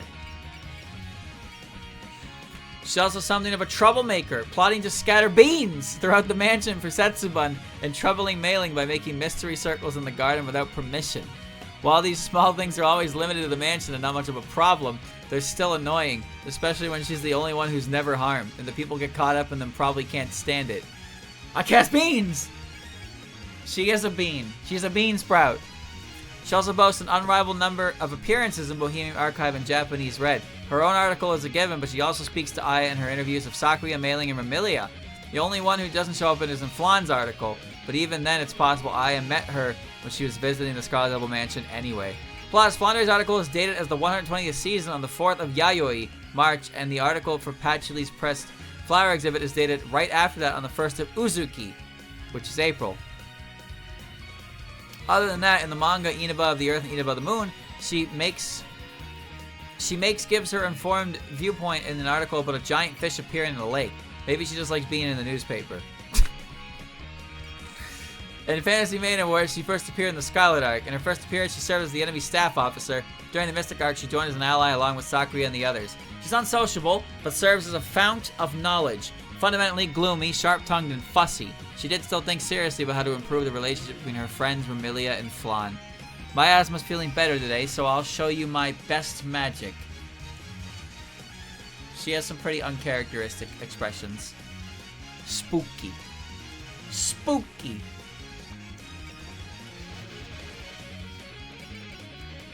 Trichromatic Danmaku Tramure.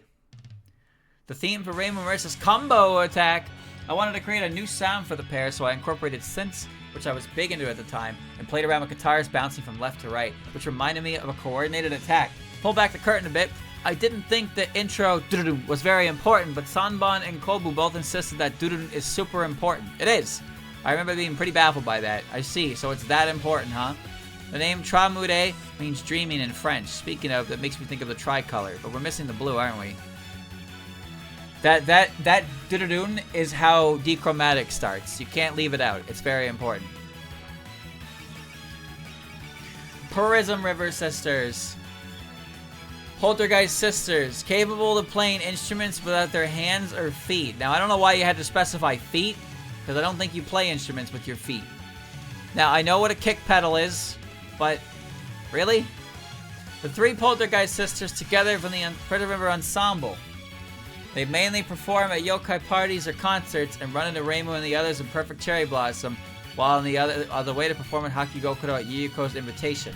Poltergeists don't produce normal sounds, but instead the ghost of sounds, so they are particularly loved by phantoms without physical bodies. On the other hand, they are still very popular among humans. They have a fan club, and the Gensokyo Chronicle includes advice for humans who want to go to their concerts. Incidentally, their concerts are apparently famous for their intense, easy-to-get-into performances. The three sisters each have their own instrument and are capable of performing without actually touching them at all. In fact, they make sounds that come from instruments that aren't even present. And Akio opines in perfect Memento in strict sense that the instruments they carry are studied like a symbol, and that you shouldn't think of the sound as coming from them. The instruments they carry still seem important, though, as Lunasa worries about the condition of her violin strings, and Merlin has been shown bringing multiple instruments to solo concerts. When performing together, Lyrica's phantasmal sound unites Lunasa's melancholy ones and Merlin's upbeat ones, easing the dissonance that otherwise create. In the Grimoire Marissa notes that when they're all together, they all compromise a little on their Danmaku. The Prism River Sisters are unusual characters in that they have detailed origin, if you can call it that. The character setting file in Perfect Cherry Blossom goes into depth, and since it would be a waste to gloss over it too much, we recommend you refer to that. But in short, Layla Prism River, the daughter of a human noble, saw nearly an entire family die in an accident, separating her from her three older sisters, her only blood relations. Left alone in the mansion now filled with only memories, Layla created Poltergeist in the shape of her sisters, and those are the Prism River Sisters. Even after Layla's passing, the Prism River Sisters remain in this world. This information is never really given in the actual Toho Project games. None of it even appears in Perfect Memento in strict sense, which is written by Akio in Universe. We can assume from that extremely few people know about the Prism River Sisters' origin or about Layla. The Poltergeist is said to live in an abandoned western mansion, which is probably the Prism River Mansion itself. That said, Eiki sees them for what they are, anchored to the one who created them, and lectures them to rethink their own reasons for existing now that that person, Layla, is gone. U-I-I-I. With all our fantasy on the line, Alice Maestra. The theme of Final Trichromatic Lotus Butterfly. Our two protagonists are teaming up for one final combo attack, so I aim for something groovy. Alice Maestra is like the equivalent of Ian's Stage 4 theme, and since that was the theme for the stage when our protagonists clash, I had to use this theme for their final combo attack. The last part of the song mixes in their initial themes, Eastern Mystical Tale of Romance for Reimu and Casket of Stars for Marissa, to heighten the climax. Please enjoy the song along with the amazing battle animation, practically the culmination of our work on Fantasy Maiden Wars. Naturally, the main characters deliver the biggest blow. Ran. Shiki of the Gap yokai, capable of using a Shikigami, Perfect Cherry Blossom. Yukari Akumo's Shikigami. As a nine-tailed fox, she is described in Perfect Memento in strict sense as the strongest of the Oju. A Yukari's servant, she dutifully performs jobs in place of her often absent master, and indeed, her first appearance was in Perfect Cherry Blossom while doing a job for Yukari. She comes across as stiff or indifferent to those of equal or lower status, so she can come across as harsh, but is fundamentally gentle and dislikes conflict. By contrast, she's very polite to her superiors and when discussing business. She is particularly courteous towards Yukari, and overall can be seen to have an extreme amount of respect for her. That said, not even she is privy to the intentions behind her master's actions, and repeatedly finds herself being used as a pawn. Her work mainly consists of patrolling to make sure barriers aren't fraying, but she also moves around Gensokyo quite a bit, going shopping in the Human Village and visiting the Scarlet Devil Mansion and Hakigokuro on Yukari's behalf.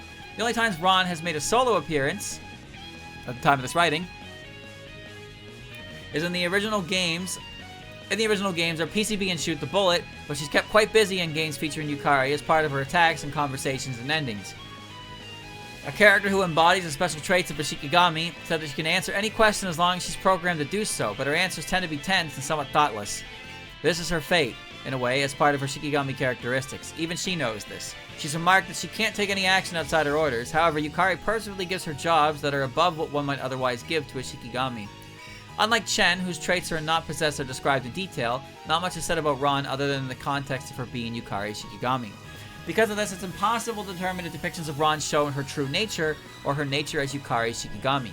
There is no doubt, however, that her physical abilities and magical abilities that earned her the title of Strongest Yoju were hers to begin with. Despite being a Shikigami, Ran can have her own Shikigami. She is Chen's master. She spoils Chen quite a bit, supporting her when she loses to the player instead of criticizing her. In fact, she considers the one who beat Chen as an object of her own vengeance. That said, she had to use catnip to convince Chen to listen to her. Ran's moderate laxness is part of her charm. In addition, it isn't actually at Yukari's orders that she confronts the players at PCBA.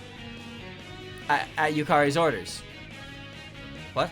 Bohemian Archive and Japanese Red comments that her master punished her for the unpermitted actions she took.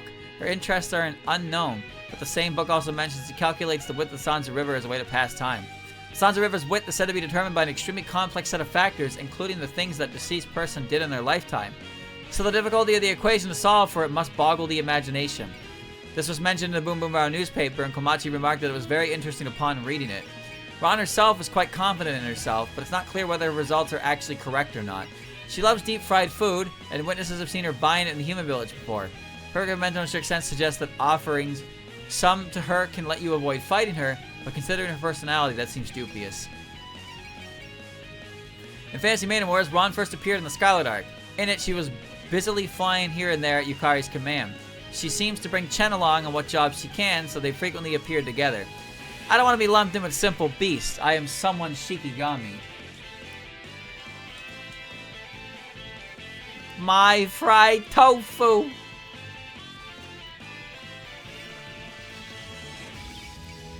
Pounded lies and mochi in the moonlit night. The theme of Gensokyo's famous trickster, Te Inaba. Not every day we mix themes from multiple games into one range, is it? And much like Star, a cunning character like her needs a jazzy theme. I season it with high-speed jazz piano flavorings, and I like how they pair with the tom-toms from the drum samples I used. I hope you find it both tricky and stylish. Reimu. Wonderful shrine maiden of paradise, capable of flying in the sky, the embodiment of Scarlet Devil. The protagonist of Toho Project, the shrine maiden of the Hakurei Shrine, which sits on the border between Gensokyo and the outside world. She is simple and straightforward, always saying exactly what she thinks or feels. Because it's her job to exterminate yokai and resolve incidents, she's fundamentally harsh towards yokai.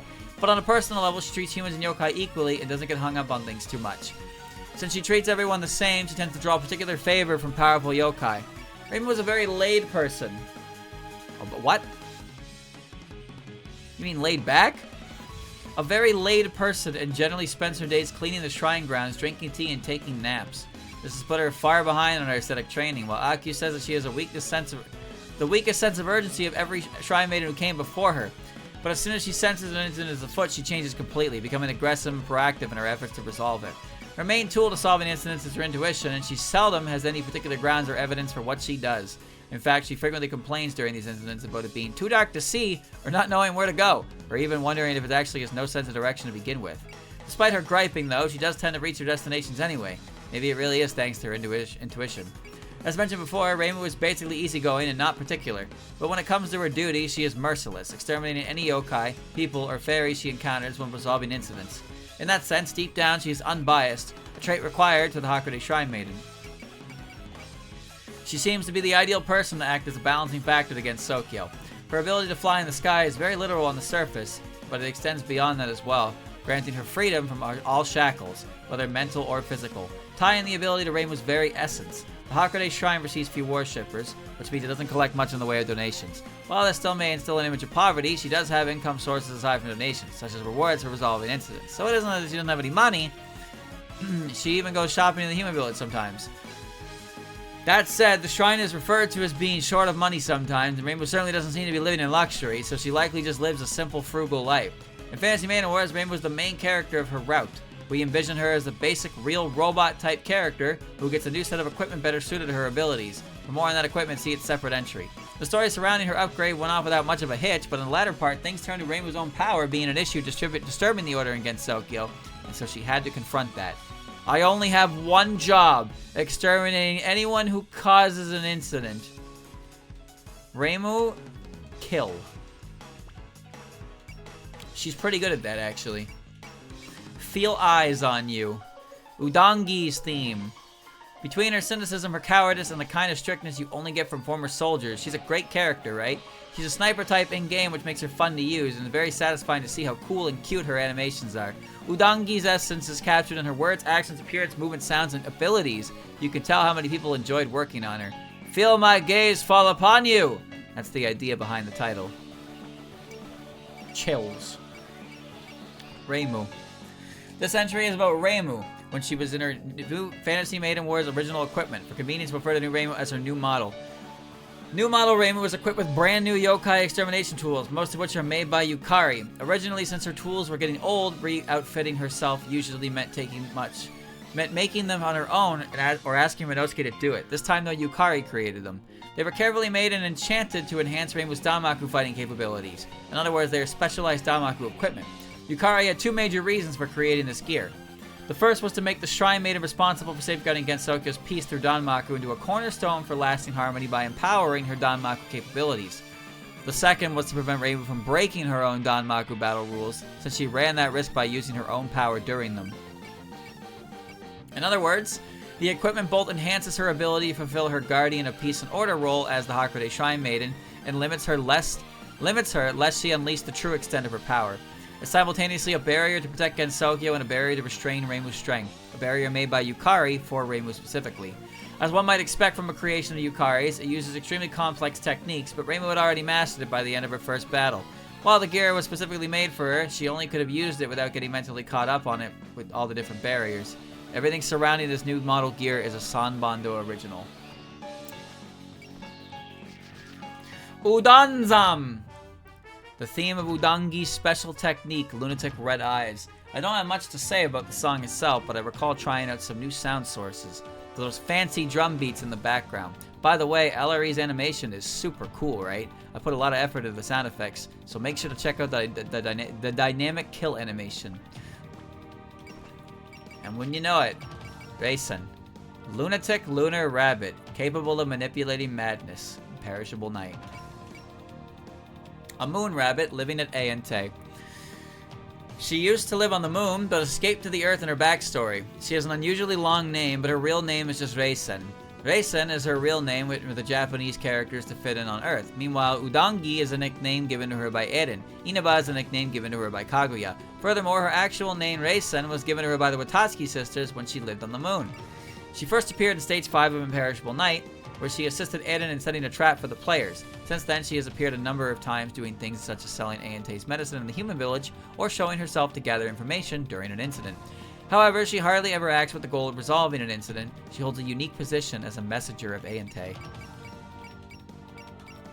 While her ability allows her to manipulate madness, Aki remarks in Perfect Memento and Strict Sense that she's actually controlling the waves inside things. This makes it extremely versatile, as it can be used to tweak wavelengths, amplitudes, and phases in order to befuddle opponents. Aki writes that the ability is so powerful that its effects are essentially the same as those of the full moon. Even Yukari has made a remark that she seems quite dangerous. During Strange and Bright Nature Deity, the Three Fairies' power had no effect on Reisen. Sunny's light and Luna's sound are both waves, and since Reisen can manipulate them, it's only natural they be ineffective on her. Her personal history lacks a lot of details, so not much can be said. However, she fled to the surface several decades ago out of fear that humans would invade the moon. Before that, she was a pet of the Watatsuki sisters and considered very talented. If you took the soldier abandoning her post and fleeing part by herself, it would make her sound awful. And the harsh lecture Eiki gave her about it in Phantasmagoria Flower View is particularly famous. Eiki opens it up by saying she abandoned her comrades and left them to die, so that she alone could live without a care in the world, and even declared that she was on a track to go to hell. See the original games for what Reisen thought about the lecture and how their Danmaku battle goes, and for how she decides to live her life after that. Like the others at Ayante, those in the human village are ignorant of her identity. Akio introduces her as a Yoju, but pointed out that many things about her don't fit the Yoju picture. Whether or not Ayante actually wants to conceal her identity is unclear, though. During the Cabinet of Lunar Wonders, they had Reisen featured as a selling point of the show, involving specifically a moon rabbit pounding mochi. Also, Reisen has straight up told Aya during an interview that she's a moon rabbit in no uncertain terms. She is technically Tei's superior and can give her orders, which even Akio acknowledges, but in actuality, she's not effective in this role at all. That said, she does seem to want to carry out the duties of her station. Once she led the yokai rabbits in protest against the idea of rabbit stew being served at shrine parties.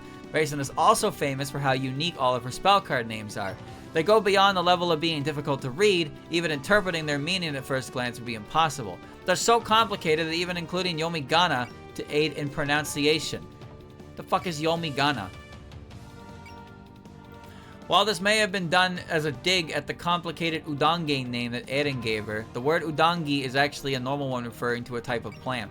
It also seems that she appreciates her name, which raises a lot of doubts too. Maybe she just likes complicated names like that. From her backstory, where she fled the moon and the depictions of her avoiding humans, whether she goes to the village to sell medicines, she gives the impression of someone shy and cowardly. While that impression may be on the mark compared to the second race and after she fled the moon in Silent Center in blue, you can see a more interesting side of her personality. Aiden essentially points out the second race and that she has lingering regrets when it comes to the lunar capital, and as a result, she returns to the moon.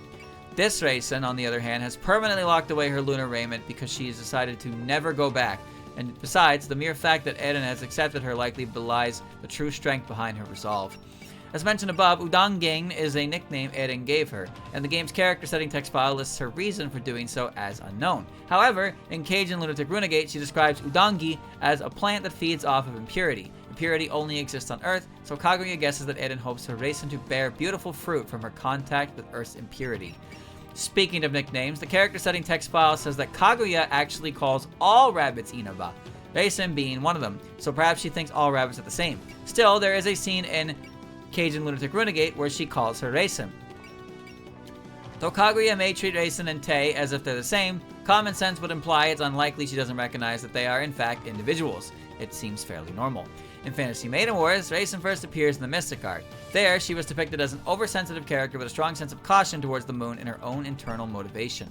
During the Eternity Arc, she was brought along to the moon in a development not seen in the original works. She parted ways with the lunar denizens after telling them how she felt, but she didn't seem very reflective about the comrades she'd left behind, and her self-interested nature didn't particularly change. Perhaps that's just part of her charm.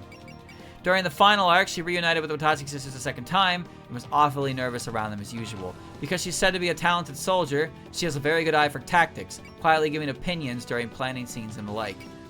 The moon drives people mad. Can you look into the eyes of a moon rabbit and stay sane? That was so much fucking words. Dude.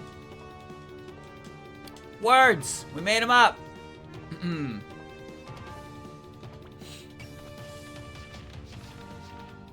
Mind of Space, Eden's theme song. This is the first stage in the game with space as a backdrop, so I made it a pretty cosmic theme by Toa song standards. It was seriously painful finding a way to adapt the song into a battle theme without destroying its beautiful melody or complex structure. Ultimately, I settled on techno drums and a saxophone, but upon review I realized compositions become fairly chaotic. But let's not forget about that bow. Bow wielders are an absolute delight and they look fantastic in battle animations, so they're real fun to use. Whammy. The eternally young Scarlet Moon, capable of manipulating fate, the embodiment of Scarlet Devil. A vampire who resides in the Scarlet Devil Mansion, the head of the Scarlet household and the mistress of the mansion. Vermilia is the Stage 6 boss of the landmark first Windows game of the series, embodiment of Scarlet Devil, as well as the mastermind behind that game's incident, the scene where she confronts the player characters, emblematic of the game. She appears to be about 10 years old, but is actually over 500. Her tone and vocabulary implies some gravitas, but her thoughts and behavior are exactly like a child's. She's a bundle of curiosity. As a vampire, she has many weaknesses and things she can't do, but since she uses a parasol in the sun, etc., she's actually relatively unrestricted and drags everyone around her into her whims. Her ability is to manipulate fate, which is described in perfectly mental and strict sense as causing great change of fortune to those around her. And in Bohemian Archive in Japanese Red, she implies to Aya that she foresaw the meteorite that fell towards the mansion and Flandre destroying it. While Flandre dismisses this and says that she was just trying to act smart, the details are unclear. Regardless, the ability doesn't seem to allow her to manipulate the future to her whims. Vampire in Toho Project are said to have first appeared a few centuries ago, so despite their appearance, the Scarlet Sisters may have existed since near the beginning of their history. So Vermilia may be particularly powerful even for a vampire. Furthermore, while she proclaims herself a descendant of Vlad Tepes, the inspiration of Bram Stoker's Dracula, that whole idea is a little odd. First of all, since none of this is mentioned in the actual game, it's unclear how serious she is about that proclamation. Second of all, Vlad Tepes was born in 1431, 580 plus years ago, so the 500 plus year old Vermilia wasn't born too much later than him. If she is a descendant, she wouldn't be much more than his grandchild. Being curious and excitable, she tries her hands at all kinds of things. We also know that she reads manga and detective novels. Other than that, she's just telling the 100 ghost stories when she visits the Hakone Shrine, and when the mansion's red flower turns white in the shape of a star, she's overjoyed, saying a white star is a symbol of victory, implying an unusual interest in Japanese culture. However, she also easily loses interest in things, such as in Scarlet Letter Rhapsody when she offers to write an editorial for Aya's newspaper, and muses about writing an autobiography to Patchouli, only to change her opinion and say that writing is a pain by Toho Hisotensoku. She is also good at improvisation, once pretending to be a cryptid to amuse herself. These sorts of frank depictions of her have affectionately been called charisma break by fans. That said, when she's not spinning her wheels, her attitude and behavior are very cool and dignified. Especially when facing a strong enemy. Her natural grit and willpower lead her to never back down against anyone. In terms of proactivity, taking action, she is second to none against Sokyo. Her whims even pushed her to build a rocket to the moon. While she played no part in actually building the rocket, delegating the task from start to finish, she nonetheless has the mysterious charisma needed to get the people around her to act. In Fantasy Maiden Wars, she showed her dignity in her role as mastermind of the first incident. While she didn't actually join the team until the Eternity arc, she also drove a major mid-game subplot. Seeing as the moon is so red, I'll seriously kill you. Ooba gooba. Ooba gooba. The arrow and bullets that enshroud the night. The theme of the Aente stage, as well as astronomical entombing. For this mysterious space, I tried to fill the void with a very cyber kind of sound. In the latter half, we switch over to Cinderella Cage and History of the Moon, and I based the vibes off of Udange and Eren theme. Cinderella Cage has a dark, almost anxious feeling. Meanwhile, History of the Moon is full of bravery. Like if you follow my orders, you've got nothing to fear. The confidence of genius, one might say. I hope the song lives up to the notion of sealing up the earth. It's a really good song. Rei Sen, Silent Sinner in Blue. A moon rabbit who appeared in Silent Sinner in Blue. Fed up with life on the moon, she fled against Sokyo. She first appeared in the first chapter, and the second chapter almost entirely followed her journey. Afterwards, she returned to the moon and ended up serving the Watatsky sisters as a pet. She has few appearances outside the beginning of Silent Sinner in Blue, but being such a major character right as the manga began serialization left a strangely powerful impression on readers. Did it though? Did it really? She was relevant for one chapter, then they shot her back to the fucking moon. And then at that point, she was little more than a plot device. And she doesn't do anything anymore. Rei-sen is a normal moon rabbit living on the moon. Wow. Formerly a medicine pounder, she grew tired of her job and visited the surface. She was all ready to have Eren shelter her at the time, but Eren flatly refused, instead sending her back to the moon with a letter to the Watatsky sisters. After that, she became a pet to the sisters, who named her Rei-sen after another pet who had fled to Earth long ago. Eren caught on to Rei-sen's deep-rooted lingering attachments to the moon during their conversation, and ever since returning to the moon after that, she hasn't shown any signs of dissatisfaction, perhaps due to the change in her treatment. Because her name is pronounced and spelled the same way as the pre-existing characters, fans have taken to calling her Rei-sen 2, or Rei-sen, to extinguish between them. She must have had her name before the Watatsky sisters gave her this one, but nobody knows it. In Fantasy Maiden Wars, Rei-sen first appeared in the Eternity arc. Her visit to Earth was what kicked off the Eternal Night incident, so in a way she was a key character of the entire arc. She boarded the rocket with the others, returned to the moon, and once the matter was resolved, she became the Watatsky sisters' pet. She got to know Lily on the surface, and while she isn't altogether honest about it, they became friends. Since her name before being dubbed Rei-sen is unknown, she just called her Rabbit during the game almost all the time. In the final arc, she joined up alongside the Watatsky sisters as a result of her training. She also brought lunar weapons to use in combat too. This is the second time you saved me, Miss Fairy. Wa ba ba ba ba ba. A game that is exceedingly proper, if a little arrogant. The theme of Kaguya Horai-san. Straight of the fairy tales. Though somewhat overshadowed by History of the Moon, it's still a very famous song. If it sounds like she's still and just kind of messing around, then I suppose I did my job. The Princess of the Moon, wielding treasure of unusual power. Getting to play with her is quite the honor. Well then, while I'm awfully attached to Kaguya myself, I'd like to pass the mic to the person in charge of Sambando's vaunted brain scenario. Picture guide. Welcome to the stage, Gahaku. Gahaku. Hello, Gahaku here. I'm here to write a few comments about Kaguya. Kaguya is a very important character to me, and the reason why I got so deep into Toho. The 5 impossible requests got me to realize how important expression through Danmaku really is. As for the music, I got nothing but good things to say about it. Usually I'd be right there with the rest of you going, the music team is so damn good. However, for managing to express Kaguya's extravagance, as well as her current undeniable arrogance, I'd like to offer Ibaza my gratitude.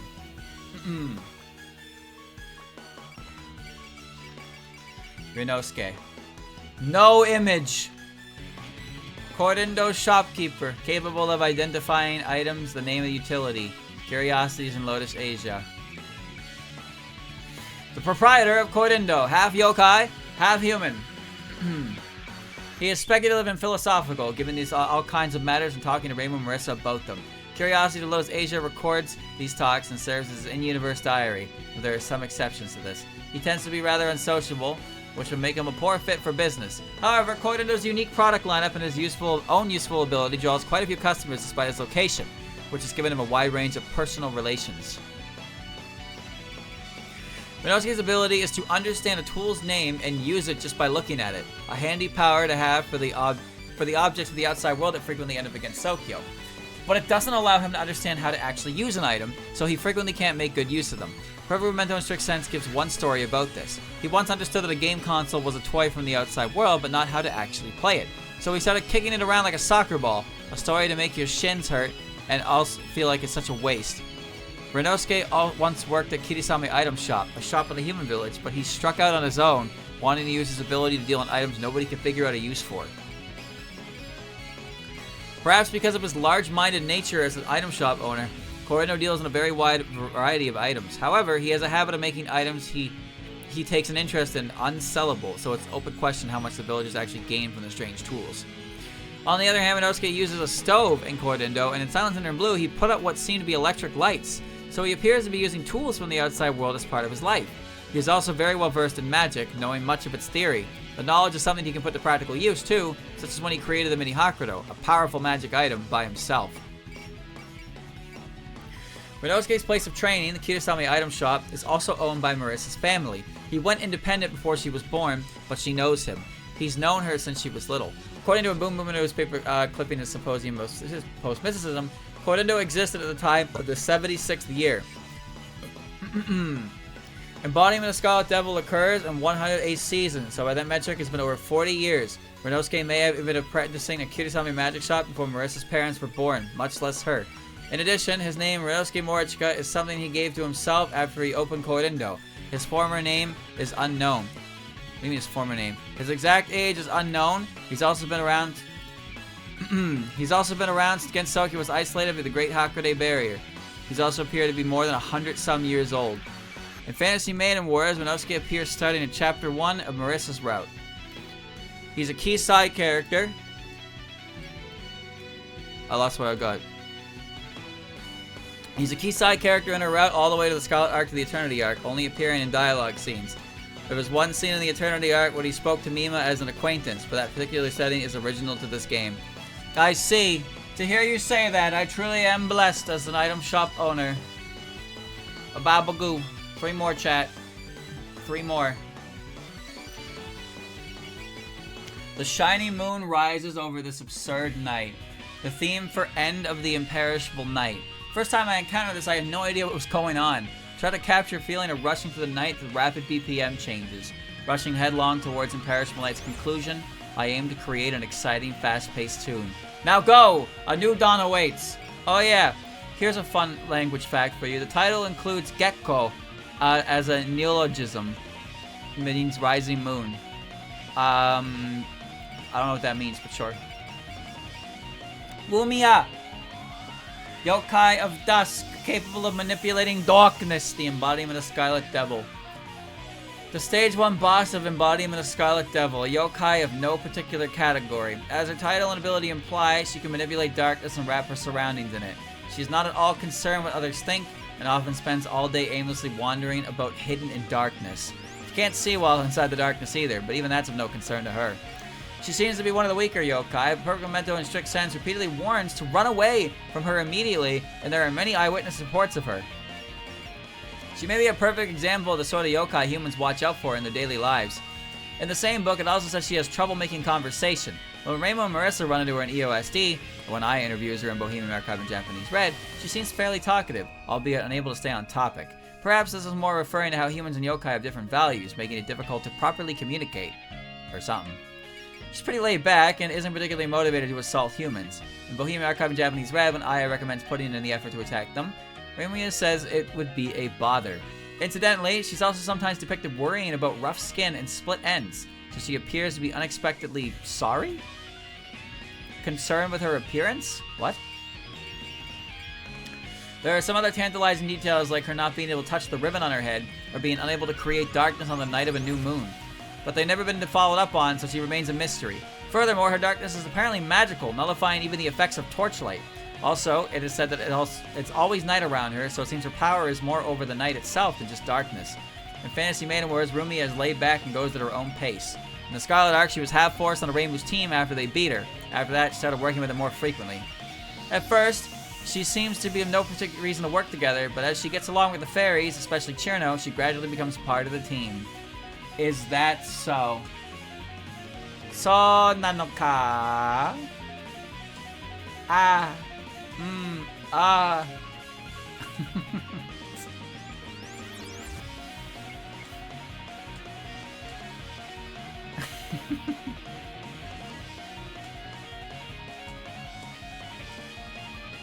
The many faces. Eternally Blazing Heart. Moko's theme song. I figured a flame wielder should be accompanied by white hot rock, so I took inspiration from several different songs from the hot-blooded tune. Even the pre-chorus, different from many it seems in the original. It's meant to invoke the same high-speed piano playing. If I could speak in my own taste for a moment, moves where you emit a phoenix never fail to get me. Phoenixes are so cool. So I'm actually missing a theme here, which is either Moko theme 2, or it's a theme for one of the POFE characters. It would have to be Medicine. Sakuya! Perfect and elegant maid, capable of manipulating time, the embodiment of Scarlet Devil.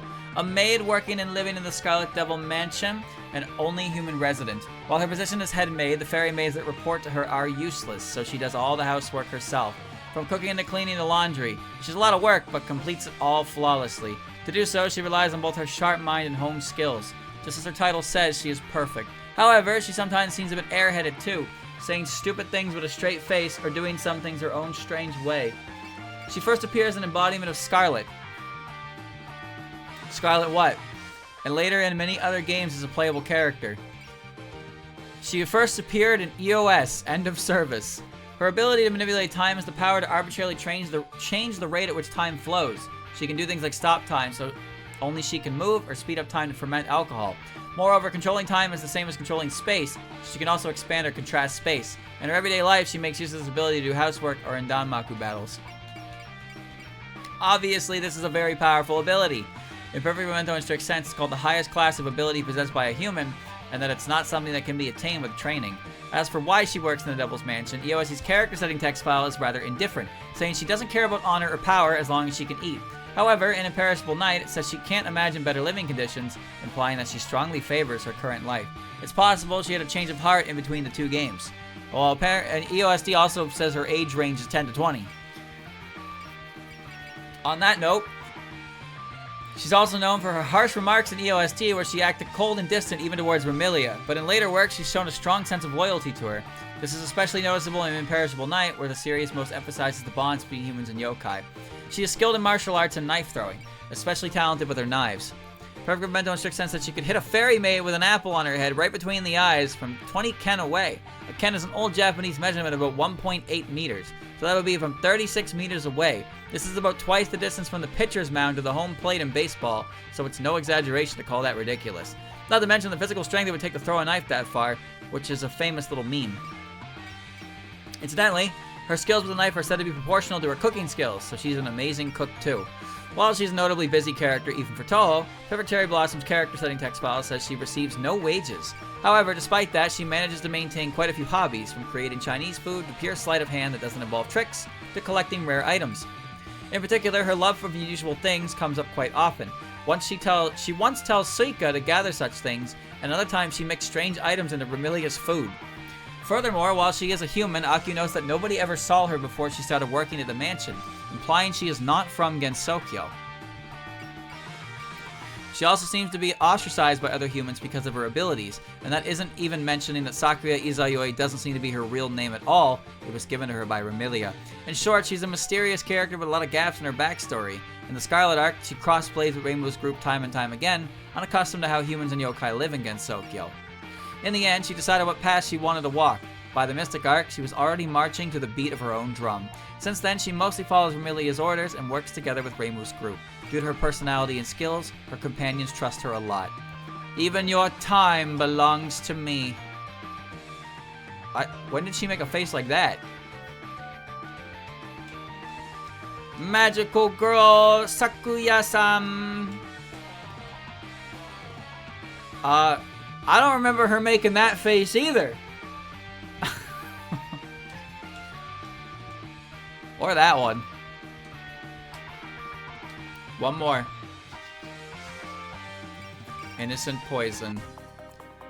Medicine's theme song. A gothic Lolita and slightly eerie world of dolls, wouldn't you say? The original song mostly repeats the same phrases and then ends, so I took advantage of it to arrange whichever way I liked. The chord progression goes without saying, but if you listen closely, there's 6/8 and 4/4 beats mixed in. And it's just really elaborate overall. Oh yeah, and speaking of Medicine herself, I took a lot of inspiration from the wide variety of fan works dedicated to her.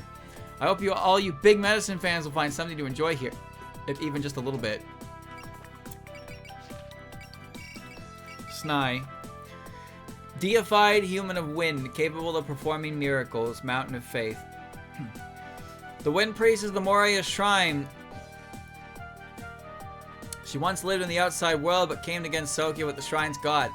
Kaneko and Suiko, after it grew difficult for them to acquire faith from those in the outside world. In Mountain of Faith, before the game starts, as part of the backstory, she visited the Hakude Shrine and gave Reimu notice that she should suspend her business. That created the motive for Reimu and Marissa to make the trek to Yokai Mountain. A generally diligent person, she's confident in the power of the kami she worships. She often leaves those around her in the dust with the knowledge and sensibilities of someone from the outside world. After her first appearance in Toho Project, she made many more, leaving a strong impression on players as the energetic, proactive newcomer. With the secret technique passed down to her, she can cause miracles to occur, making her the descendant of a living god who is worshipped despite being human. In Mountain of Faith's character settings text file, Sanai is described as having practiced the miracle-working secrets, which were only passed down from word of mouth, from a young age until finally mastering them, so it seems she has excellent training to be a living god herself. Even she, however, couldn't stop faith from draining away. While she was initially afraid of visiting against Sokyo, Mountain of Faith's character setting text file also says she was optimistic about going to a so-called miraculous world. When she first arrived against Sokyo, she underestimated its people and displayed a marked lack of understanding of the world and an overconfidence in her own abilities when she threatened the Hakude Shrine. As a result, the player characters defeated her, making her realize that maybe she wasn't special. Maybe she would just be a normal person here against Sokyo. After that, against subterranean animism, she exclaimed that she couldn't let herself be bound by common sense against Sokyo. She then changed her behavior, starting with to enjoy exterminating yokai, hurling just as much abuse at them as the likes of Reimu and Marissa without breaking her expression. When she appeared in Wildhorn Hermit, she finally began to be called a shallow, unwise person. In the character setting file of Undefined Fantastic Object, it says she was only a little worried she turned out like the ones living at the foot of the mountain like Reimu and the others. But she needn't have worried since she was a powerful playable character in her own right, every bit their equal. That said, it was less than her personality, that her personality simply changed into something unprecedented, and more that she purposefully acts like that. You can also glimpse from her words and actions that she's enjoying her life against Sokyo, and trying her best to grow accustomed to the world. Since she was originally from the outside world, she naturally knows many things about it, so she frequently comes up with different viewpoints and ideas from the distance against Sokyo.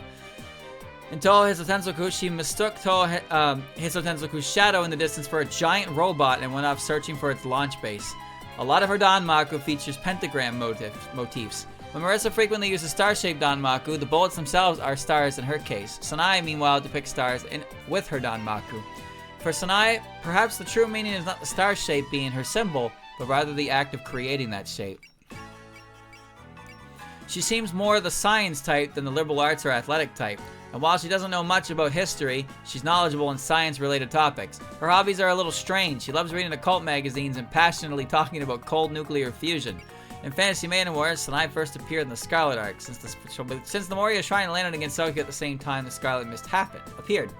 During the Mountain of Faith scenario, in the first part of the Mystic Arc, she fought Reimu and the others as an enemy, but joined forces with them later on. Perhaps owing to her numerous defeats in battle against Reimu's group, she's trying to collect information on Gensokyo etiquette, given how polite the others constantly are. She seems to have particularly respect for Reimu as a fellow Shrine Maiden. I am the Wind Priestess Snai. descendant of perished living gods in the outside world. She's green. Did you know? Alright. Oh my god, dude. Oh my god. We got a... Dude. We got a whole page left here. Alright. You know what? One more part might be enough, because I have a feeling these regular enemies are going to have very little actual information. So once we get through... well, I mean, that's a lot of Ys. Once we get through Y here, it should be fine. I think we'll probably be fine. But that's it for now. My throat is tired. And tomorrow is soccer and busy person chat, so I need to shut the hell up now. Alright. We have read more lore. Hooray. It's good lore, it's fun lore. I enjoy. But yeah, my throat is my throat needs a little bit of I need to not talk for the next you know, I just need to not talk for the next little bit. Alright. Next Friday we'll finish that off maybe.